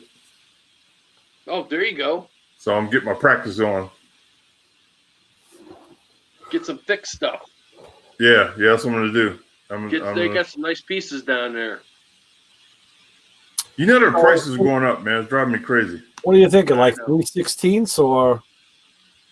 No, not that thick. Not even 3/16. Probably a quarter. Yeah, a quarter. I'm gonna cut it out just like a license plate, and I'm gonna engrave it, put my logo and stuff in it. Cool. Yeah, Ray, we finally got rid of our front license plate in Ohio a couple of months ago. Okay, cool. So now we don't need a front license plate. Yep. That comes up all the time. Bills to pass that, and I always wondered, what's the real politics behind that? I mean, Well, they say so the police can or people can see if they had to report you, or you got two chances to get your plate number. I guess. Well, yeah, true. You do, but And now there's cameras everywhere, so you don't need the front it's one. not that big of a deal in places that only have one. I mean, there's plenty of states that only have one. So Yeah. I don't know. Yeah, Pennsylvania's had one forever, as long as I remember. Florida. Yeah. But I always ran one anyway. I got transport plates, so it don't matter. I'm driving this FJ with the transport plate, and I told my wife this morning, we went out to breakfast. I said, case in point, I said, we got a neighbor who just does everything, no regard for anything. And I said, Bob just doesn't give a shit about anything. I said, here we are. I said, this is a case where we're driving this car with one plate, expired stickers. I said, from the front, we're a rolling violation. I pulled over, I got the transporter plate, so we'll be okay. I just got to come up with a story. I said, but we're not going to get pulled over. I said, because we're so blatantly wrong in the front that no one's going to stop us. And we didn't. That's always the way it is. Yeah. Now, my buddy told me, he said, just make sure you say, you're either delivering that car or you're dropping it off or you're transporting it. So I think we went out first thing in the morning. I figured I was going to say, listen, working on it from the shop. I had to do a cold start and do some diagnostics, for before it warmed up, and I had to do it in the morning, so I had to bring it home. Yeah. And the burnout. That sounds good. And the burnout. Yeah, the burnout. Yeah. Gotta do a burnout. All right. Well, I'll see you guys next week. All right, Lewis. If I come up with any information for anything, I'll let you guys know. Okay. What's going on with that other platform? I'm gonna try it again. Man, I was so upset with that, dude. Me and Ray did it a couple days before that, and it was fine. And then I did it with my phone and the computer. Is it the possibility that you gave out that same link to more than one person? No, well, I gave out the link to all of our usual guys here. And what I'm saying is it something to do with that? Maybe.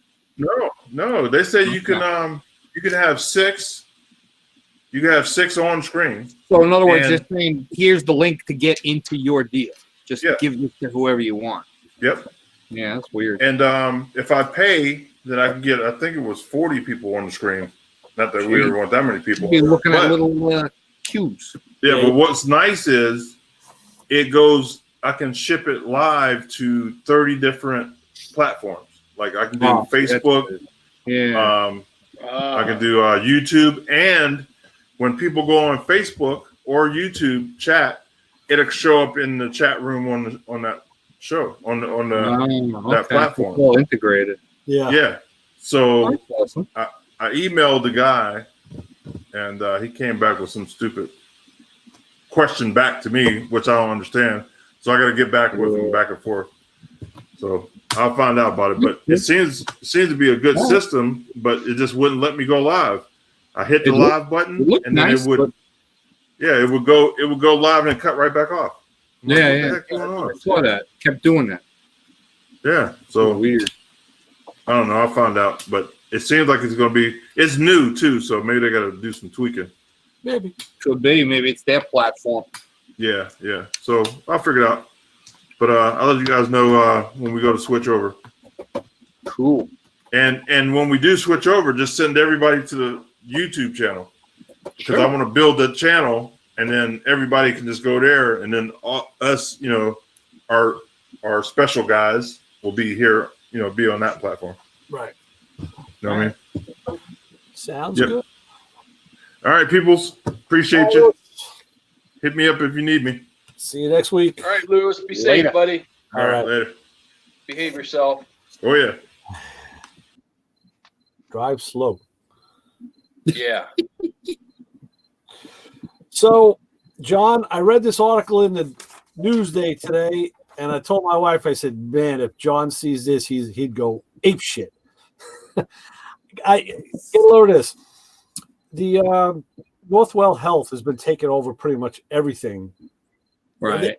Jones Beach Theater is named Northwell Health now. I mean, they even sponsor that. Wow. Oh, everything. Down here, it's Advent Health. Okay. Well, they got everything.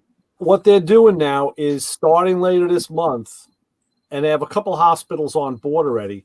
When you go into the emergency room in those hospitals, they will be adding a question to the regular questions they ask you. They're going to ask you if there is a gun in your house. And they're going to use this data because they find a lot of they're going to use it for gun crimes and guns. And I'm saying, you know what? The first thing I would say is, No. What this is out of yours?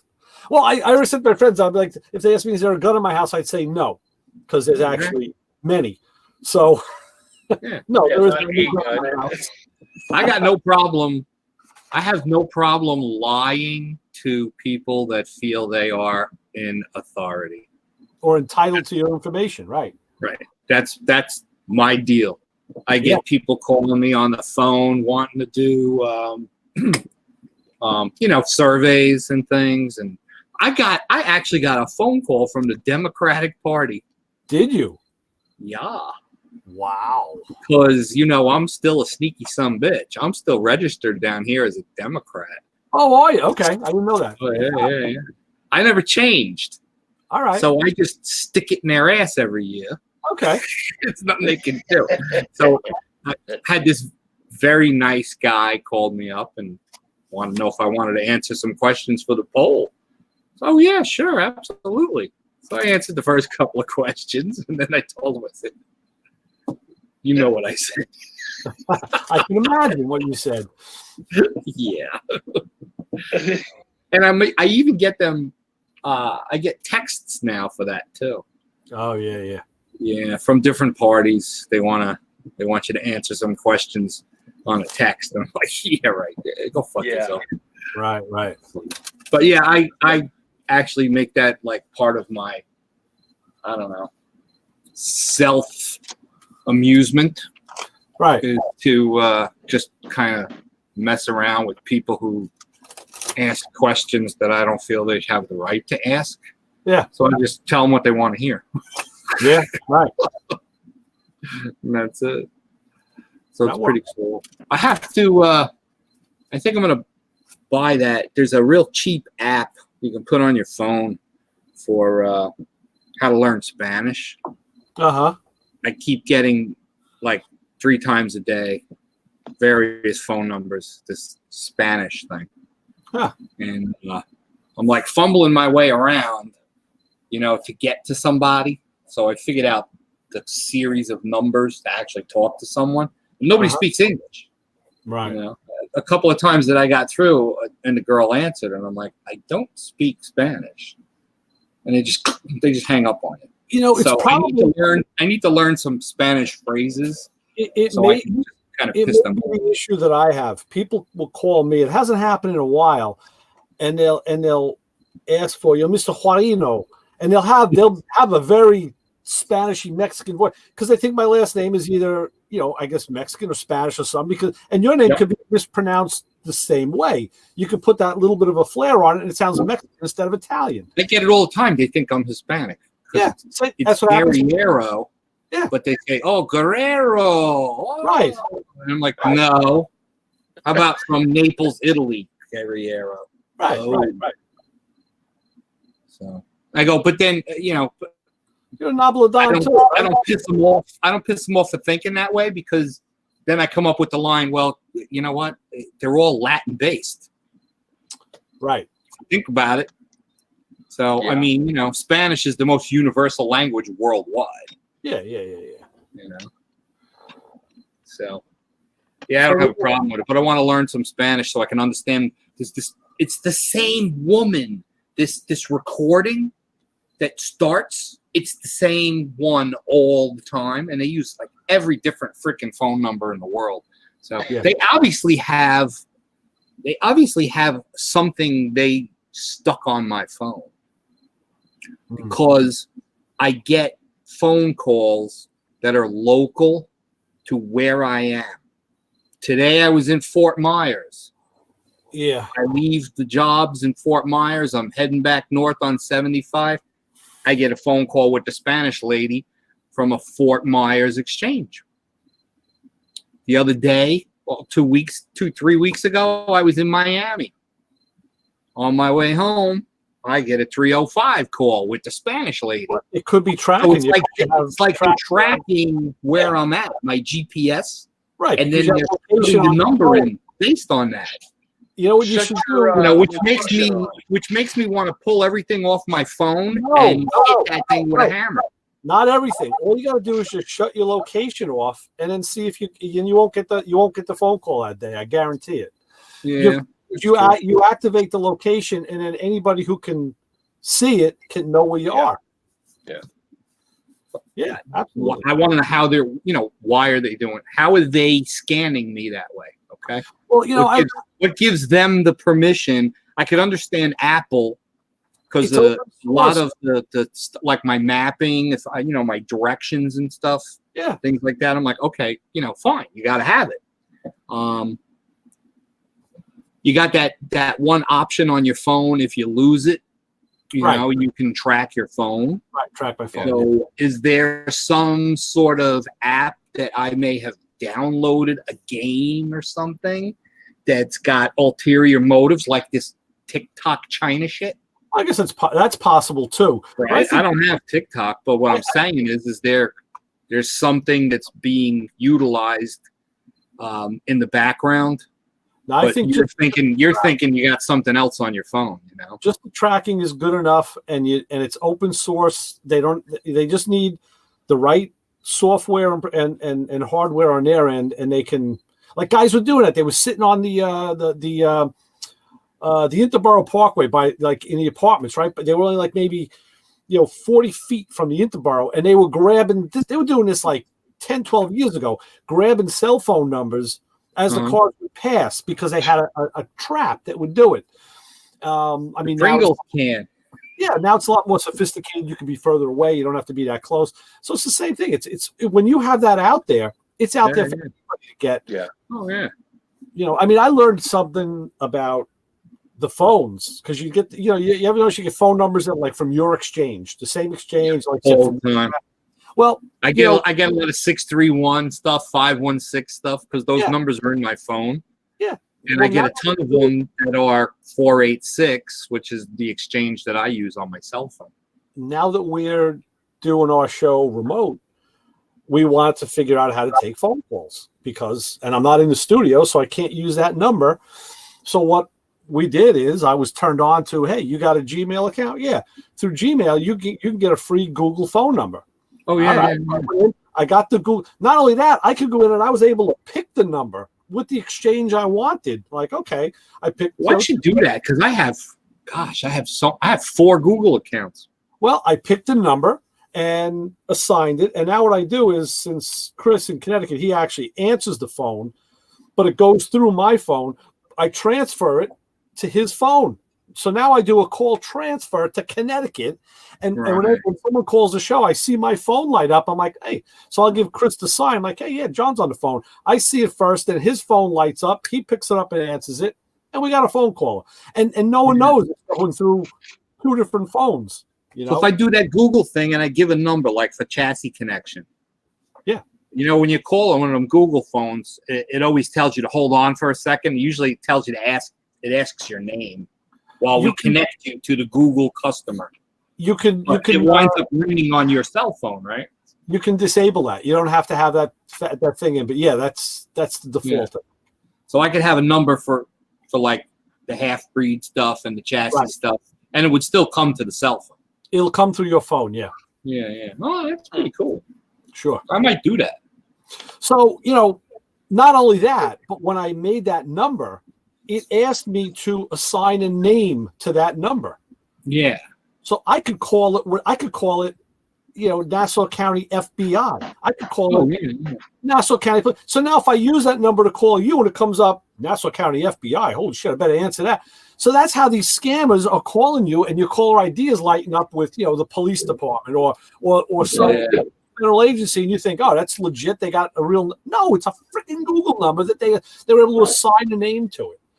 That's it. Yeah, technology. I got a phone call today that said no ID, which I've gotten calls like that before from like Shaquille O'Neal. He hides his phone number. Okay. A couple other celebrities that I've dealt with through the years, and important people. Yeah. Like the former Attorney General Pam Bondi down here. Okay. So they come up no ID. So I don't know who that's going to be. So I answer it, and it was like one of those instant hangups. Right.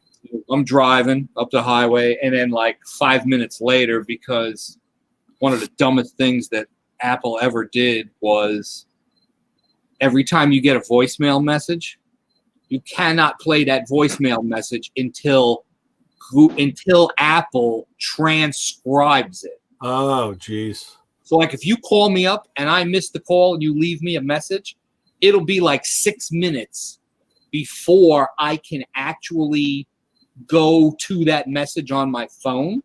Yeah. And what happens is it brings up the whole script of what it's transcribed. Oh, geez. And the recording simultaneously. So you can hear that through the speaker, but you could read it. Right. Which half the time it doesn't even know what you're saying, and it's like a jumbled up bunch of words.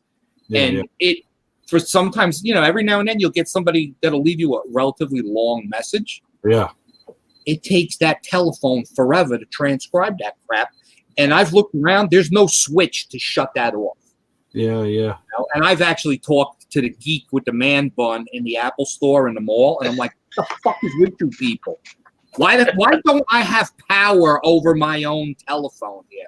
Why can't I shut off this extraneous shit that you guys seem to think is great? And I know exactly what you're doing.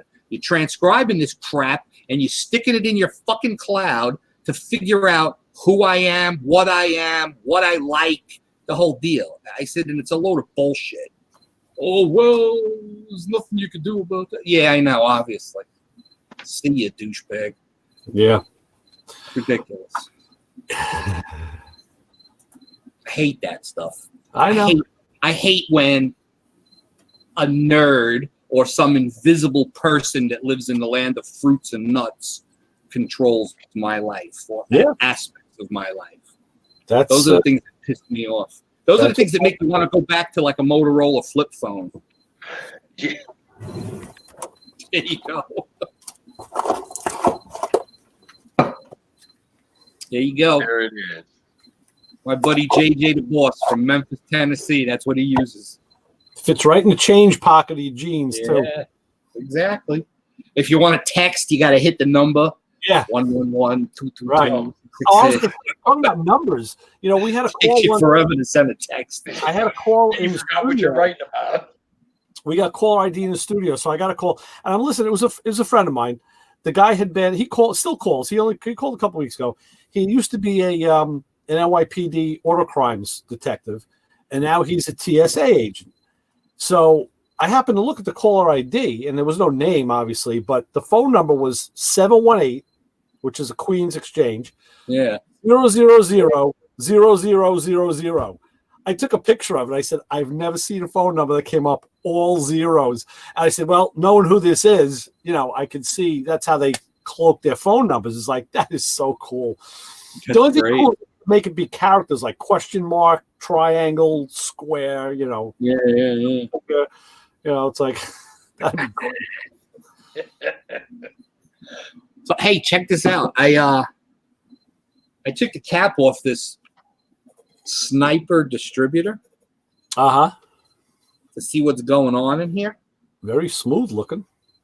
Oh yeah, it's billet. This is from MSD actually. It's sold under the Holly name, Right. Sniper EFI. But this is an MSD piece. It is. It's billet. It's got O-rings Right. down the bottom. Uh-huh. It's got an adjustable collar for different deck heights. Nice. That's nice. Yeah. That's cool. There's nothing in it. It's a shutter wheel and an LED. Yeah. How That's simple. it. Yeah. So this thing is really the same as a crank trigger, Pretty much. except it's running off the camshaft. Right.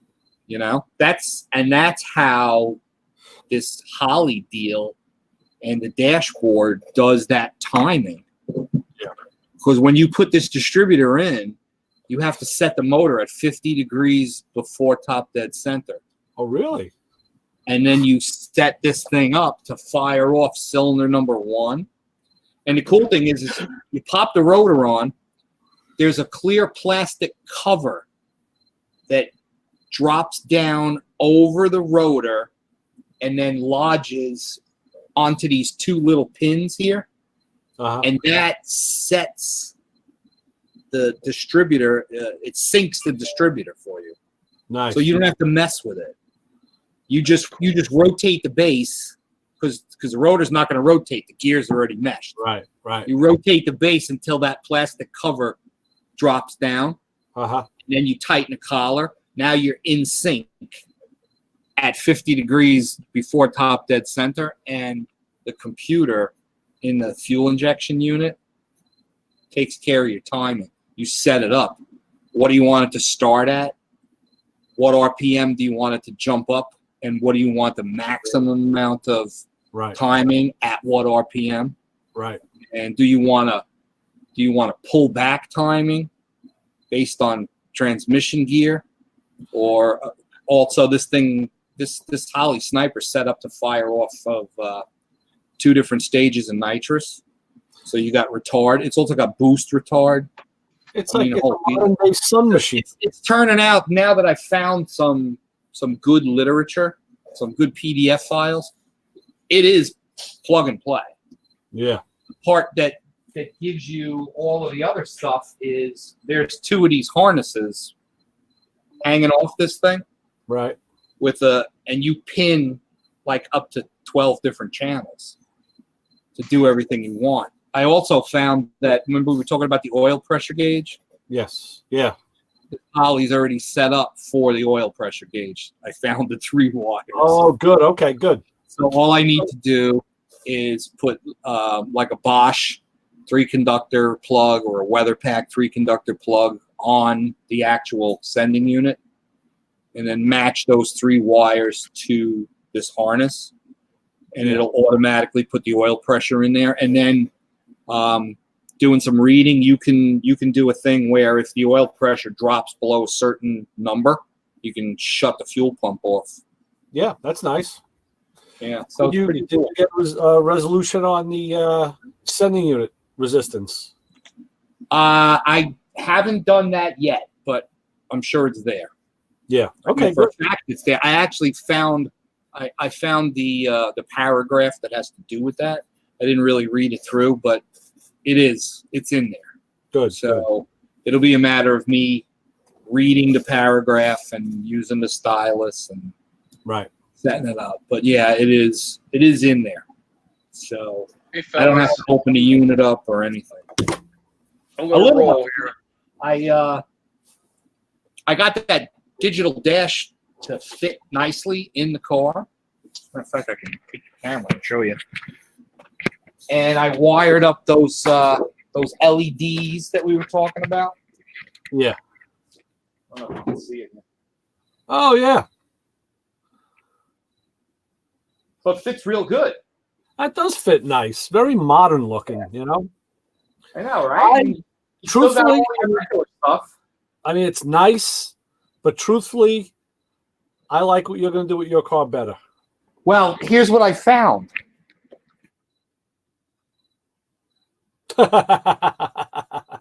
That's what you found. Now we'll see if you can find your way back in. I don't know if you're going to be able to get back in.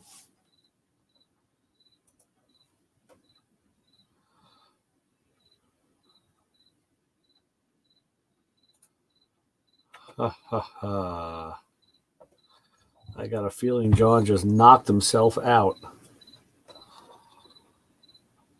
Ah, yabba dabba doo.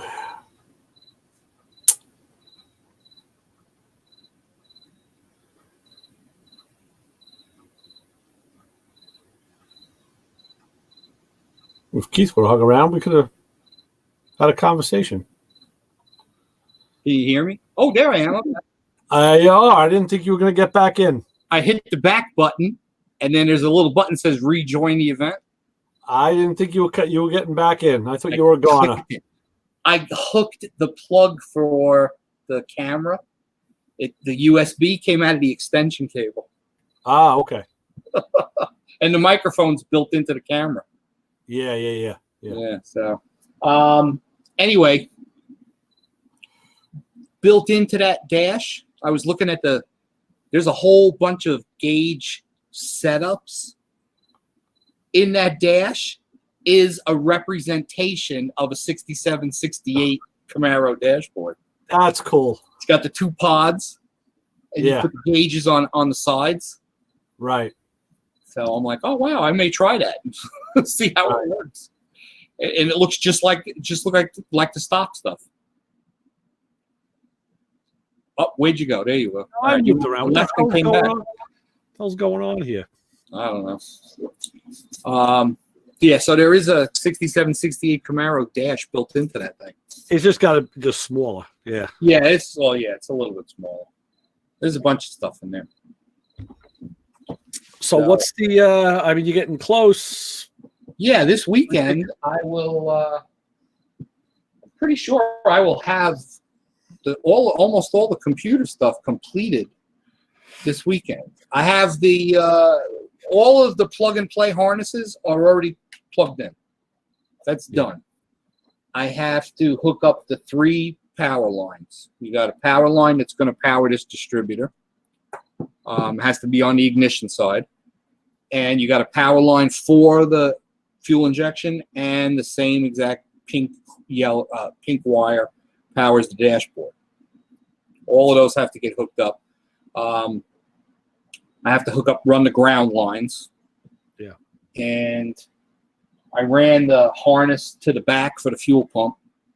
Uh-huh. So I gotta poke a hole someplace nice and neat and clean, and run that cable from the fuel tank for the sender and the power wires to the internal pump up through the trunk floor, so I can plug those into the main harness and the fuel pump harness, and then I'll be ready to actually put fuel in the car and set the regulator up. Yeah, get that done. And what does that system run at? What's the system pressure? I think it runs at like 65 psi. Okay. Yeah.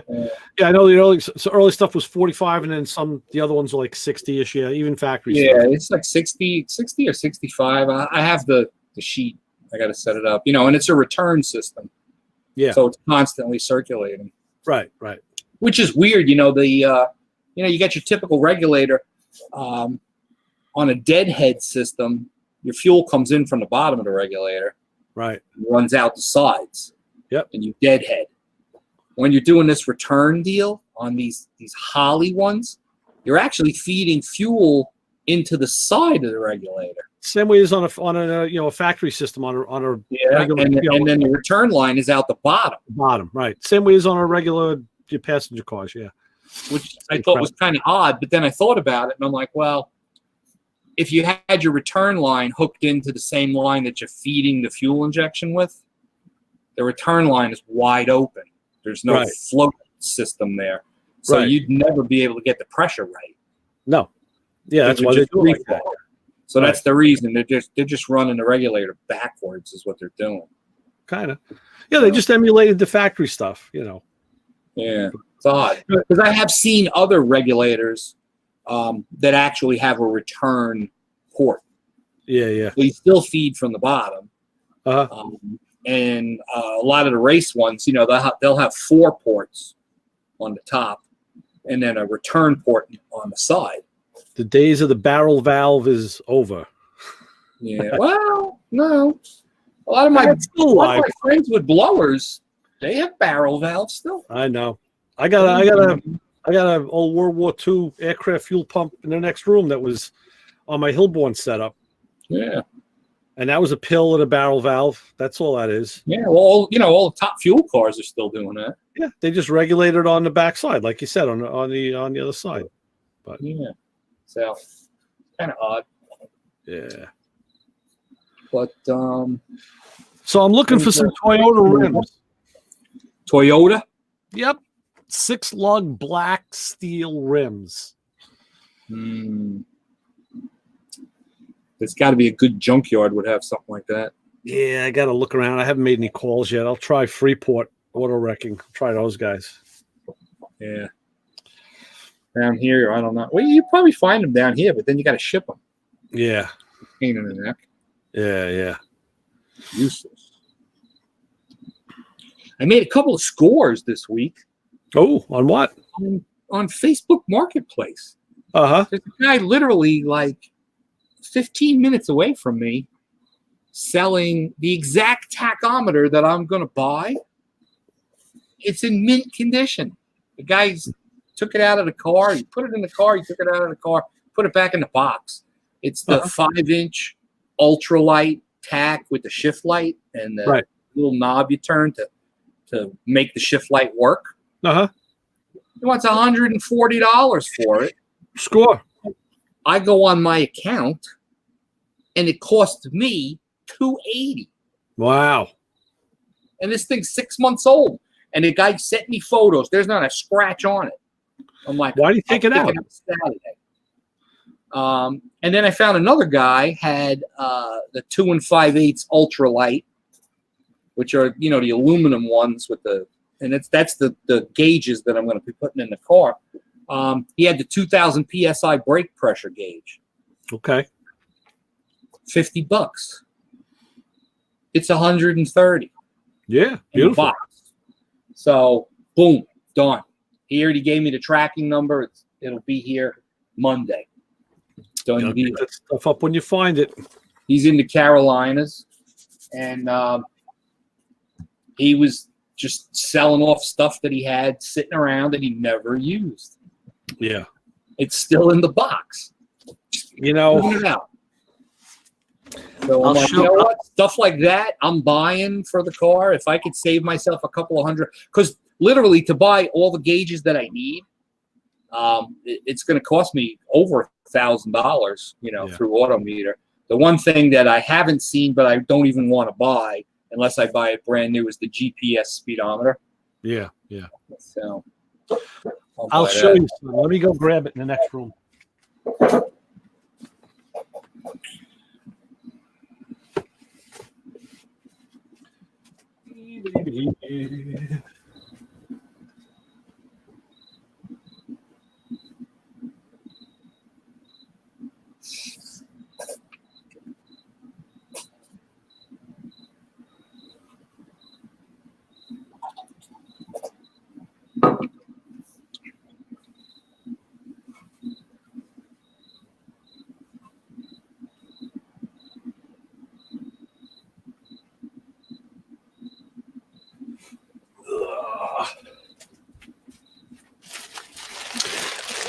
All right.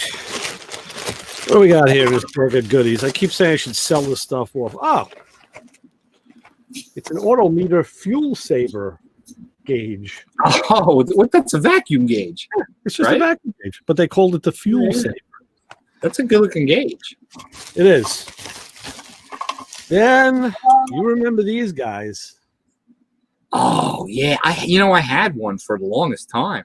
That's a vacuum gauge. Oil pressure. Oh wow, look at that. The cup. With the cups, yeah, you got to put them out on a cowl. I had the sun tachometer. Another vacuum gauge with a cup. There you go. Sun. Those are worth money. You could sell those for quite a bit of dough. I know. Actually, here's another cup. Sun came back again. And water temperature. Yeah. I actually could have had somebody's manufacturing sun gauges again. I saw them at FEMA. These are originals with the original sun labels on them. Yeah. That's probably got it's got the model number. So I keep saying, through the years I said, I should sell these things off. And I'm like, oh, look at the bag it's in. CBS FM. Wow. New York's You'll sell that to some guy that's building a gasser. New York's oldie station. Yeah, like me. But I know I keep saying I should sell them because and I was picking them up at swap meets. Guys had one or two. I was picking them up onesie at a time, and I was going to use them, put them in the 55, and then I keep saying so like you say, this is stuff that I should sell off. I mean, I don't know what this bag of stuff is worth, but I don't know. I was doing some ignition research, and I found out that the 3 digital 7 MSD boxes that I have. Oh yeah, those are expensive. Oh yeah, brand new. I think they're like $1,500. Yeah. I won't be able to use it. No. For what I'm doing. No, because you know what they were really built for Pro Stock when they went fuel injection. Right. They're able to actually, it's a better suited ignition system to coil on plug, Okay. because you can literally change the timing of each cylinder individually. Right. So for something like I'm doing, I don't need that at all. So I'm going to look around, or just buy the 7AL black, which has start retard and like 3 other retard channels for nitrous and high gear retard, stuff like that. And it's all built into one giant black box. That's good. You know, so that'll be a real simple way for me to do things. Yeah. We'll see how it goes. But I see those digital 7s on Racing Junk and on Facebook, and they're all going for like $500, $600, $700. Okay. So I'll probably take out. I have a Racing Junk account. I'll probably throw them on there. Yeah. Sell them as a group or individual. However, I'm sure I can unload them. They're in perfect condition. Right. You know, they're not brand spanking new. They came off the dyno, off the Victor's dyno. Yeah. I mean, the only thing is, I know I would be, and I'm sure other guys too, a little leery about buying something electronic, not knowing. They've all been sent back to MSD, and there's a tag on them from MSD. Okay. Well, that's a little better. When they were checked. Mm. Victor just had him sitting in a filing cabinet. Yeah. He opened up the cabinet, and there was gauges. He gave me a bunch of. Autometer makes a bunch of gauges that they call them the carbon fiber line. Okay. So the back of the gauge that the letters are on looks like carbon fiber. All right. But the ring around the outside, the bezel ring, looks like that cheap spray-on chrome. Oh, yeah. As opposed to the typical silver of an autometer gauge. Right. So they look like China cheap. Yeah. You know? So I'm not using them, but I have 2 tacks.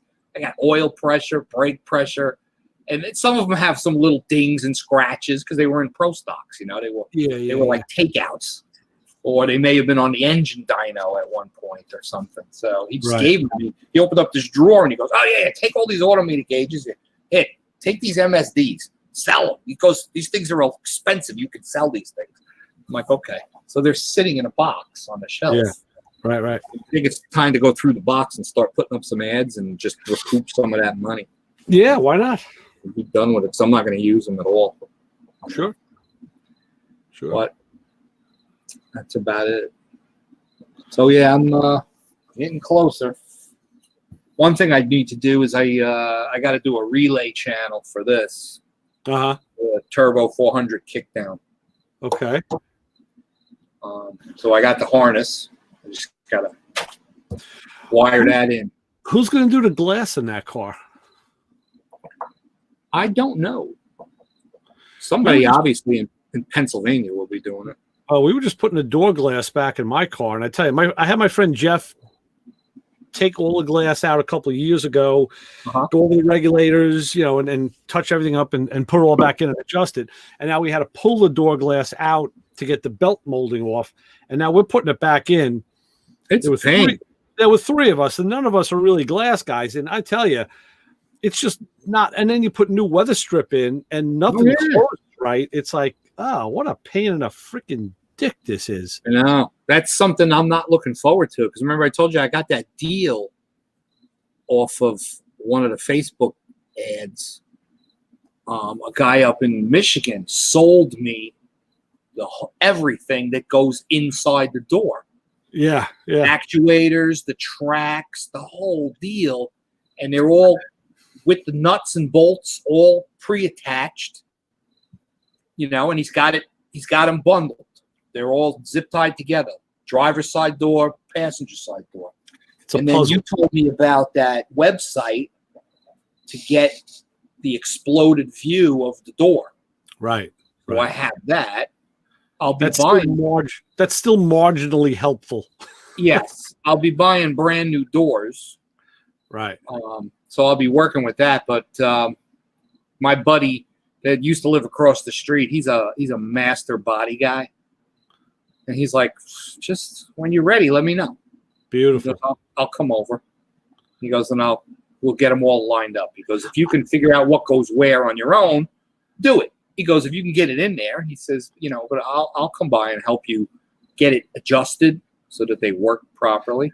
I think the first thing that you got to make sure you guarantee is that the doors are made for regulator operation and not Lexan. Because if not, you're not. No, I'm buying replacement, reproduction doors. Oh, I thought you were buying those. I thought you were buying those carbon fiber doors. I'm not gonna. Okay. I don't know. I'll deal with the weight. It's I'll tell you exactly what's happening here. The longer I wait to build this car, the less I want to do.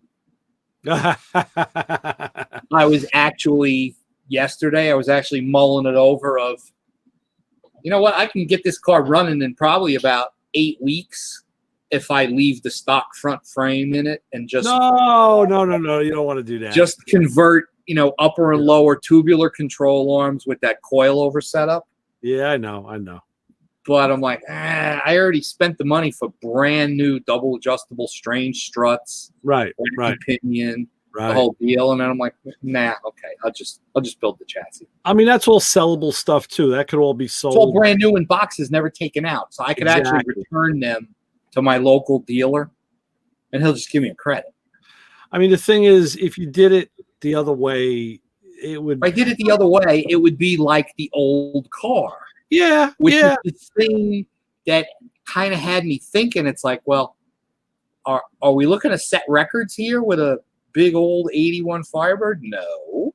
Are we actually going to go drag racing every week with this car? No. What are we going to do with this car? We're going to get in, we're going to drive it and take it to go buy ice cream and go to the, cars and coffee and things like that. And the car sat real low with the stock frame anyway. Yeah. So it's like, no, what am I doing here? I'll agree with that. The real payoff is going to be driving it and taking it out. And right. And it was so drivable and easy to drive. Right. With that stock front suspension. Yeah. I just put the Moroso, springs in there, which, believe it or not, those Moroso springs that I put in that car in the 80s are still in that car. Yeah. And, but then I'm like, I don't know. My wife's like, well, you can get it done really fast and then you can get it painted by Christmas or a little after Christmas and you can be ready to go by May. And I'm like, yeah, exactly. So, but no, I lifted up the hood. I took one look at that stock frame and I'm like, yeah. So it does make for a lot of things easy though, because I can order a set of headers from Lemons and tell them, look, here's what I got. It's the stock front frame, but now I got this motor. And he would get the headers to fit, and they'll bolt right in. And the exhaust would run right inside the chassis like it used to. That's not a problem, I never had anything better than glass packs on that car with 2 turn downs in front of the rear axle. That was the exhaust system. The thing that I'm doing now is to bring the headers, because the frame would only be 24 inches wide, which is a typical pro car. Bring the headers on the outside, and then they got to kind of like do a little S turn and run bullet glass packs inside a fabricated rocker panel, and then before the rear tire, do a bologna slice sweep coming out of the rocker panel. Yeah. So everything's up, at the height of the chassis, and the exhaust system's literally hidden. Yeah. But it also means cutting away basically the whole rocker panel from the part that the door bolts to the rear quarter panel, 2 slices, and throw the rocker away. Yeah. And then hand fabricate a sheet metal rocker because it needs to be hollow. Right. So you can squeeze your 3.5, 4-inch exhaust system through there. So what do you use? Like 16 gauge steel or something for that? Sheet steel? We used to use I guess it's like 16 gauge. Yeah, or 20. Relatively 20. easy to bend. Yeah, 20 would Yeah. be easier. Yeah, and then I think 20 is too light. Maybe 18, 16 or 18. Okay. All right. Something that bends relatively easy in the brake. Yeah. And then what we used to do is we used to actually figure out the actual length longer than normal, stick it in the slip roller and give it a little curve, Okay. and then put it in the brake and do a bend. So you'd wind up with a rocker that would come down and then it would flare out and then it would go back under. So it gives it more of a modern aero look. Right. Which also means having to weld a matching piece onto the rocker. Onto the front of the fender, or modify those fiberglass, those wheel flares that the Trans Ams have. Yeah. I never ran them on the back. Okay. Only because they're kind of wide. Yeah. And they stick out even with a stock tire. Oh yeah. It makes the car wider. So now if you got a car with a narrowed rear, it almost looks like the rear end is too narrow. Yeah. There's too much body there before you get to the sidewall. Right. So I only ran them on the front wheels. Uh-huh. The two front spats and the front spoiler. And that was it. And the back is just the stock rocker. So that's like a formula. Fender. Yeah. So, it would mean modifying the bottom of the fender. Not a big deal. But the hard part is now you got to match it. You got to cut off the bottom of this new fiberglass nose and make a mold and add that piece that's this big to the backside of the front fender. So it's cohesive, line. Wasn't a big deal when I was doing chassis full time and we had all of the, I had the means to do all of that, but now I'll have to hand lay it and a pain in the neck. Yeah. I want to do it. Decisions. Either way. So we'll see how it goes.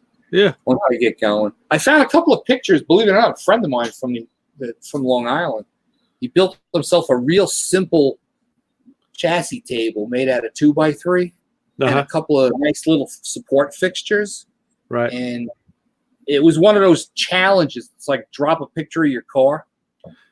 And he put this picture in of this Firebird that he's building.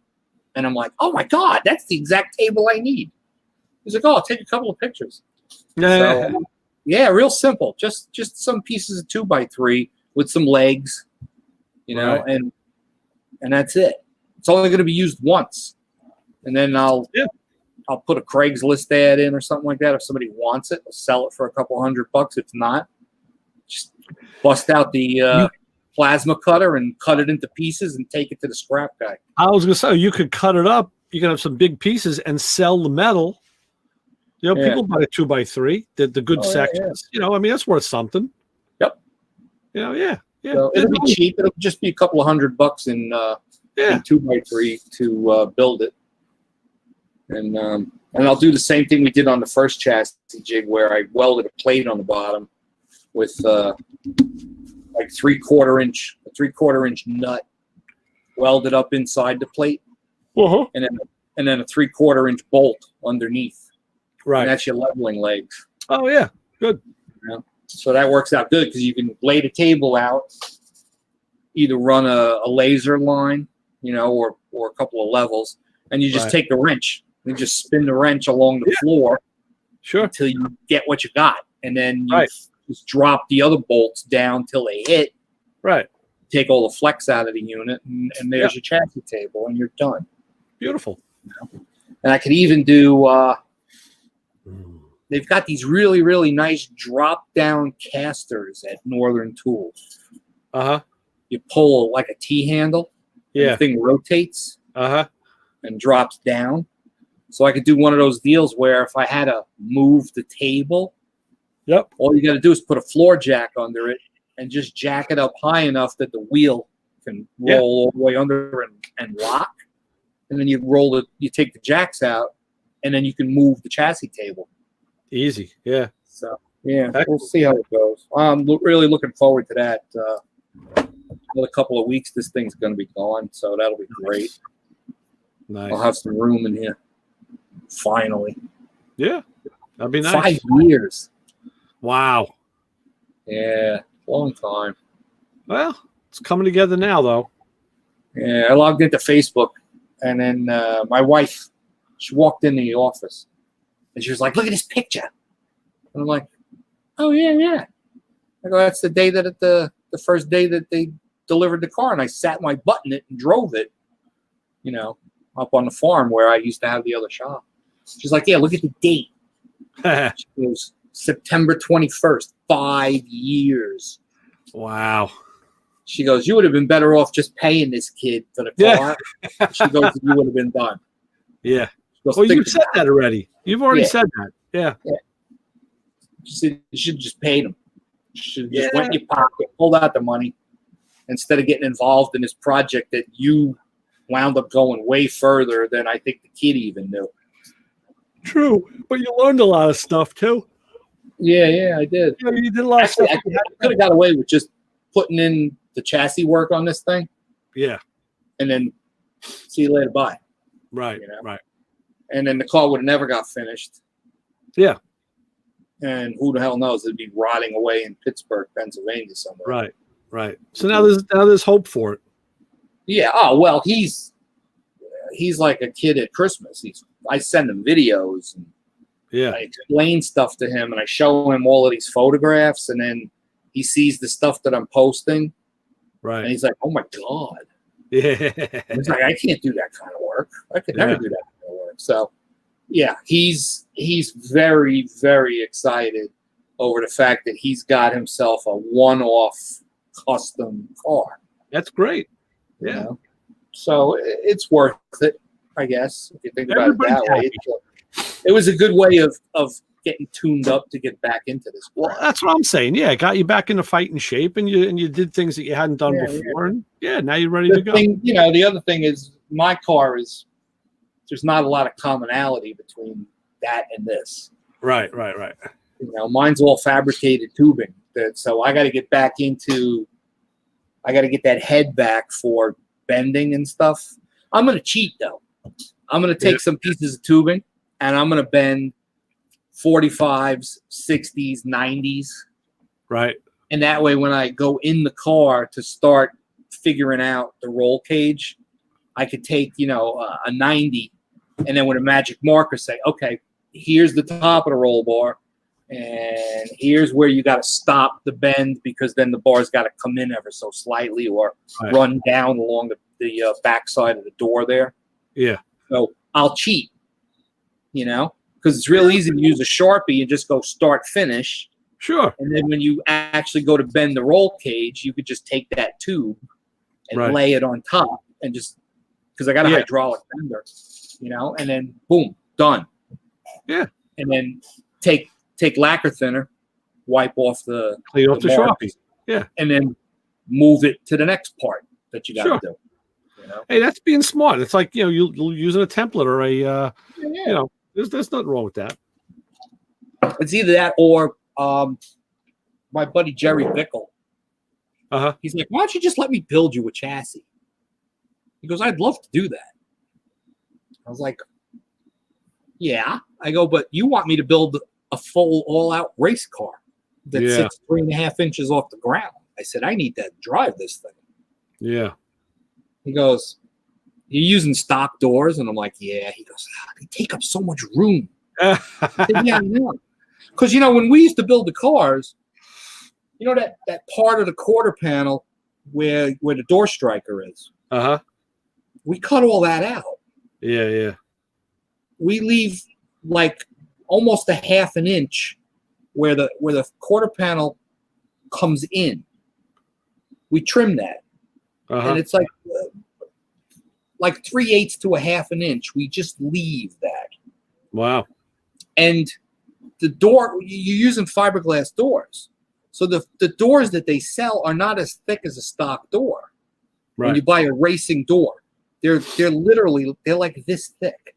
Yeah, It's yeah. half of a door on some of these cars, like on a 67 to 69 Camaro or second gen Camaro Firebird. It's half the door.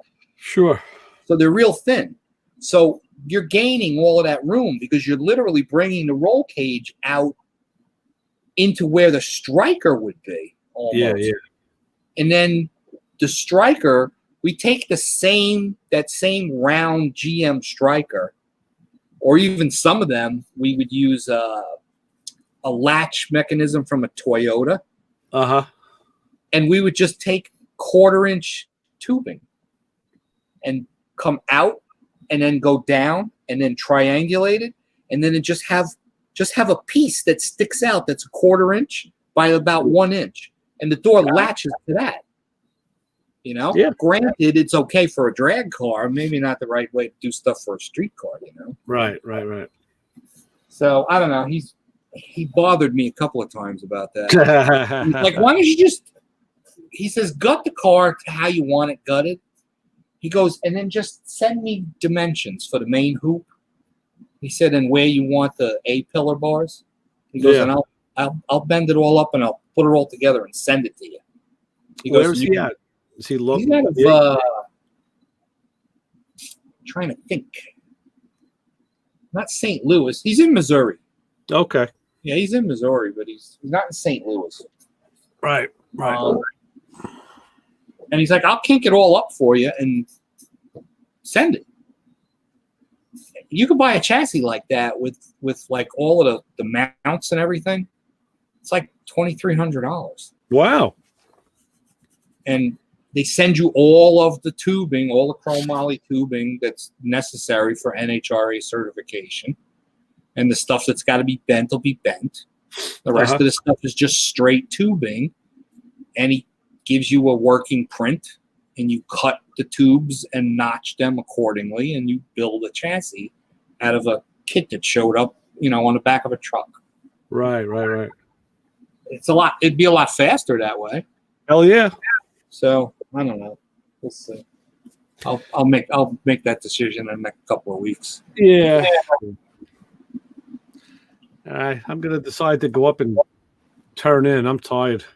Yeah, I gotta be up early. I gotta go to Kissimmee tomorrow. All right. This stuff that we took on, all these extra jobs. I'm up early on Mondays, up early on Thursdays, up early on Fridays. There you go. I'm back to like working full time, which is not good. Yeah. I'm not interested in that, but it's huge money. Yeah. Gotta do it. Meantime, my guys are working just as hard too. Right. They're putting in 46 hours days. Put in like 52 hours last week. Wow. Yeah, they're working, but they're not complaining. That's good. They're like, hey, let's do it, man. Oh, they're making money too, so that's good. Yeah. Everybody's making. All right, John. you got it, brother. We'll talk to you soon. Oh, hey, did you? What? I tried to send Stacy. He's got like 10 different ways to contact him, but none of them are direct email. And no, I meant to ask stuff, and I forgot. All his Facebook stuff. The only way you can post a photo is if it's a GIF. Oh, okay. So I don't have, if I start converting stuff, I need a direct email address to him so I can send him that stuff. I gotta ask Lou. I meant to ask him tonight and I forgot. So I'll send them and when I get it, I'll send it to you. Yep. Because he told me, send me pictures. He wants to see the kit. He wants to see that Earth ride. Right. So he's cool. I like that guy. He's very cool. Oh yeah, without a doubt. Yeah, we had a good talk this week. Maybe we could finagle our way into that new, car guy, music guy show. Never know. That would be awesome. That would be cool. That'd be cool. Totally awesome. Absolutely. Do a photo shoot when I get the Trans Am done. Set the Trans Am with the drums. Remember, I was talking about getting a wrap. Yes. To match the paint. Yeah. That's still right up on the top of my list of things to do. And now I got a gold car and a gold drum set. Yeah, yeah, So I yeah. can set those up. Exactly. What My the buddy hell? Anthony said that company that I told you about. Yeah. He said they'll build you a beautiful wrap, exactly how you want it. Right, right, right. You know? So for me to add a black kit with those colors that are on the Trans Am into the kit Sure. and have this matching set, it would be totally awesome. That would be cool, yeah. You know, and I think what I would do is strip the drums and send them the shells and let them do it. Right, right. Because they'll do the installation, and you know that they're going to do the glue the right way and use the double roller. So they're going to squeeze out all the air, and that contact cement is going to be permanent. Right. And then when you get it back, all you got to do is punch out all the holes in the shell for the hardware. Right. In the meantime, while they're doing that, it gives me time to polish up all of the lugs, make sure all the springs and the tension rods are good. Well, the concert tom, right? You got the concert toms. They don't have bottom heads on them. I don't have any concert toms anymore. Oh, I thought you did still. Okay. I had like 4 of them were concert toms, and I had the local drum maker drill them, put what do you call it? Where you put the head? The bearing edge. Bearing edge. God, I'm losing it. I must be getting that Biden shit. Yeah. Yeah. I had him put bearing edges. He cleaned up the top bearing edges, and then he matched them with the same deal. He's got the bit to do the Ludwig bearing edge. You got to have the right taper. Yeah. So he did the same bearing edge top and bottom. He drilled for the lugs. I found a guy on eBay that was selling beautiful reconditioned vintage lugs, exact same lugs that I had. So I bought, enough sets of lugs to do the 3 or 4 concert toms that I had. So now all my toms are double headed. They've been like that for years. I converted the concert toms literally within the first year that I had bought them. I'm like, I want them to be the same. Why? Yeah. Well, you know what it was is the drums with 2 heads had a completely different sound than the concert toms. Right. Concert toms, they're kind of like dead and thuddy. Well, that's what I was asking, because I know, like, I just watched a video about Hal Blaine's Octopus set with like he had 10 or 12 concert toms from like a little 4-inch up to like to like a 14. Well, when you bought like the Ludwig Octopus, that's what you got. You got concert toms. And later on, they changed and they went to double-headed. They took these were single head, and made them into double-head toms. Right. So right. I had a mixture of stock double-headed toms, and then some of the larger stuff that I found were single-head concert toms. Like my 6-inch and my 8-inch were concert toms. My 15 and 16 were concert toms. So I converted them. And then what I wound up doing is I took my 18 and I went back to him and I had him put floor tom leg mounts on it. Oh, geez. Okay. So one of my 18-inch concert tom is now a floor tom. All right. I had to put the 3 lug pieces in, and I went and bought the Ludwig, legs. Yeah. And that's my second tom. I have a 16, 16, and a 16 by 18 diameter floor tom. Where I used to have that 16, 18 sitting up on a stand. That's big. Big and heavy and, boomy. Yeah. So, it gave me room to put a closed hi-hat where that tom used to be. So I made it a floor tom. Right. So that's why I wound up, I'm like, you know what? They just have so much better resonance when you got a top and a bottom head. Yeah. The concert toms, they're dead. You hit them, they have no sustain. Yeah, right. Right. And the 6-inch was weird. I found that it was a long concert tom. Oh, yeah. Cut it. It was like a 6 by 9 or something. Wow, that's pretty Made big. him cut it down to like a 6x6. I Yeah. made him, I had him square it off.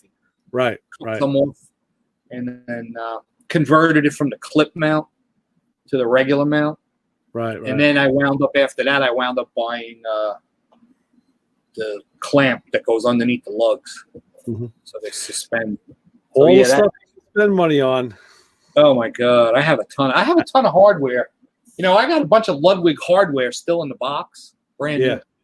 new. Yeah. I bought cymbal stands Uh-huh. and stuff like that. And then I wound up getting a really good deal on a rack. I want to figure out. I gotta go to some vintage sites because I have the single tom mount on my bass drum. It's got maybe, I guess the mount is maybe about 6 inches long, but I want to see if I can mount 2 toms on that. I don't know if they ever did that on that bracket. I got to look into that.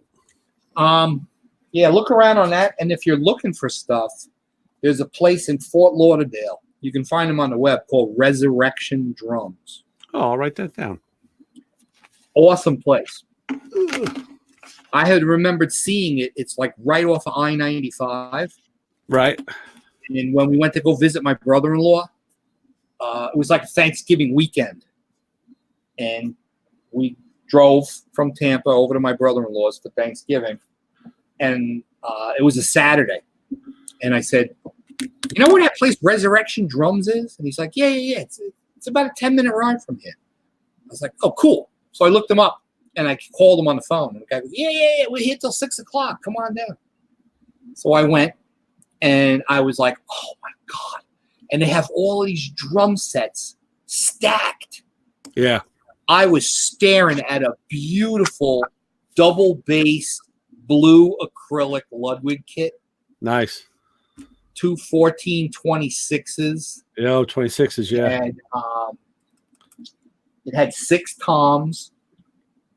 It had a superphonic snare. I was like, oh, I wish I didn't have my black drum set. Yeah. So I said to him, I'm looking for a 15-inch. I said, I got a 14. I got 16. I need a 15 concert tom. And he's like, oh, I got a 15. So he goes and pulls it out. And it was that, that like really weird rap. It was like a psychedelic looking rap. It looked like somebody puked on the drum. Yeah, it was like black, red, green, blue. Yeah. Really, really weird looking rap. It was called psychedelic something. And the drum was in good shape. The hoop was a little crappy, I said, do you guys do re-wraps? And he's like, oh, yeah.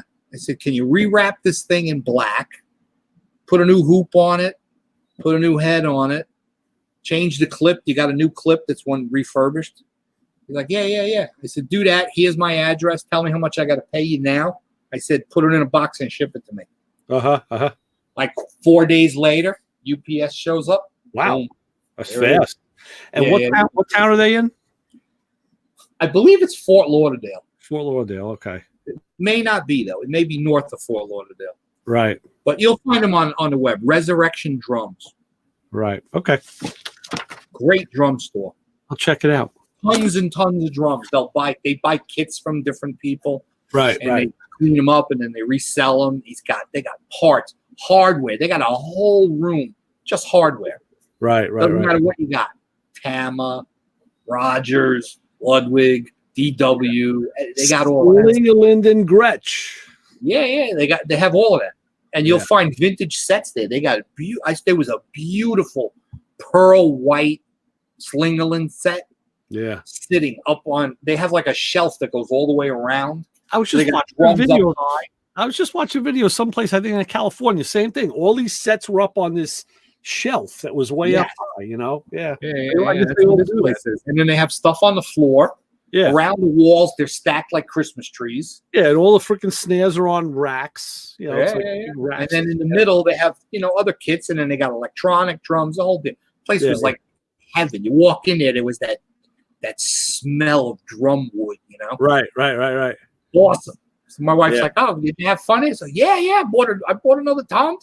She was like, what are you, crazy? I want to find a big ride. I need a big ride symbol, like a Yeah. 26 or something. Big Yep. heavy ride. That's it. You need an Earth ride like I got. That would be cool. That would be very cool. Yeah. That's a bad ride. Yeah. Thing's unbelievable. And like I said, I got it from a guy that was like an older gentleman that passed away, and he was a recording guy and the whole deal. And I'm like, whoa, couldn't believe it. And I was glad I jumped on that because it was a Craigslist ad. Yeah. That I saw in Tampa that they were doing an estate sale. Right. And I went down there and there was a bunch of stuff that was being sold, and there was a bunch of symbols standing on edge stacked against the wall. Yeah. And this ride symbol was the biggest one there. So it was all the way in the back. Yeah. And I was moved through all these, and then I'm like, Earth ride. Oh, I got to have that. Yeah. And I expected the guy was going to hit me up hard for that. Yeah. And I got it for a song and a dance. Great. So worked out well. Cool. All right. I'm hitting the highway. All right, John. Talk to you soon. See you later. All right. Good night. Bye-bye.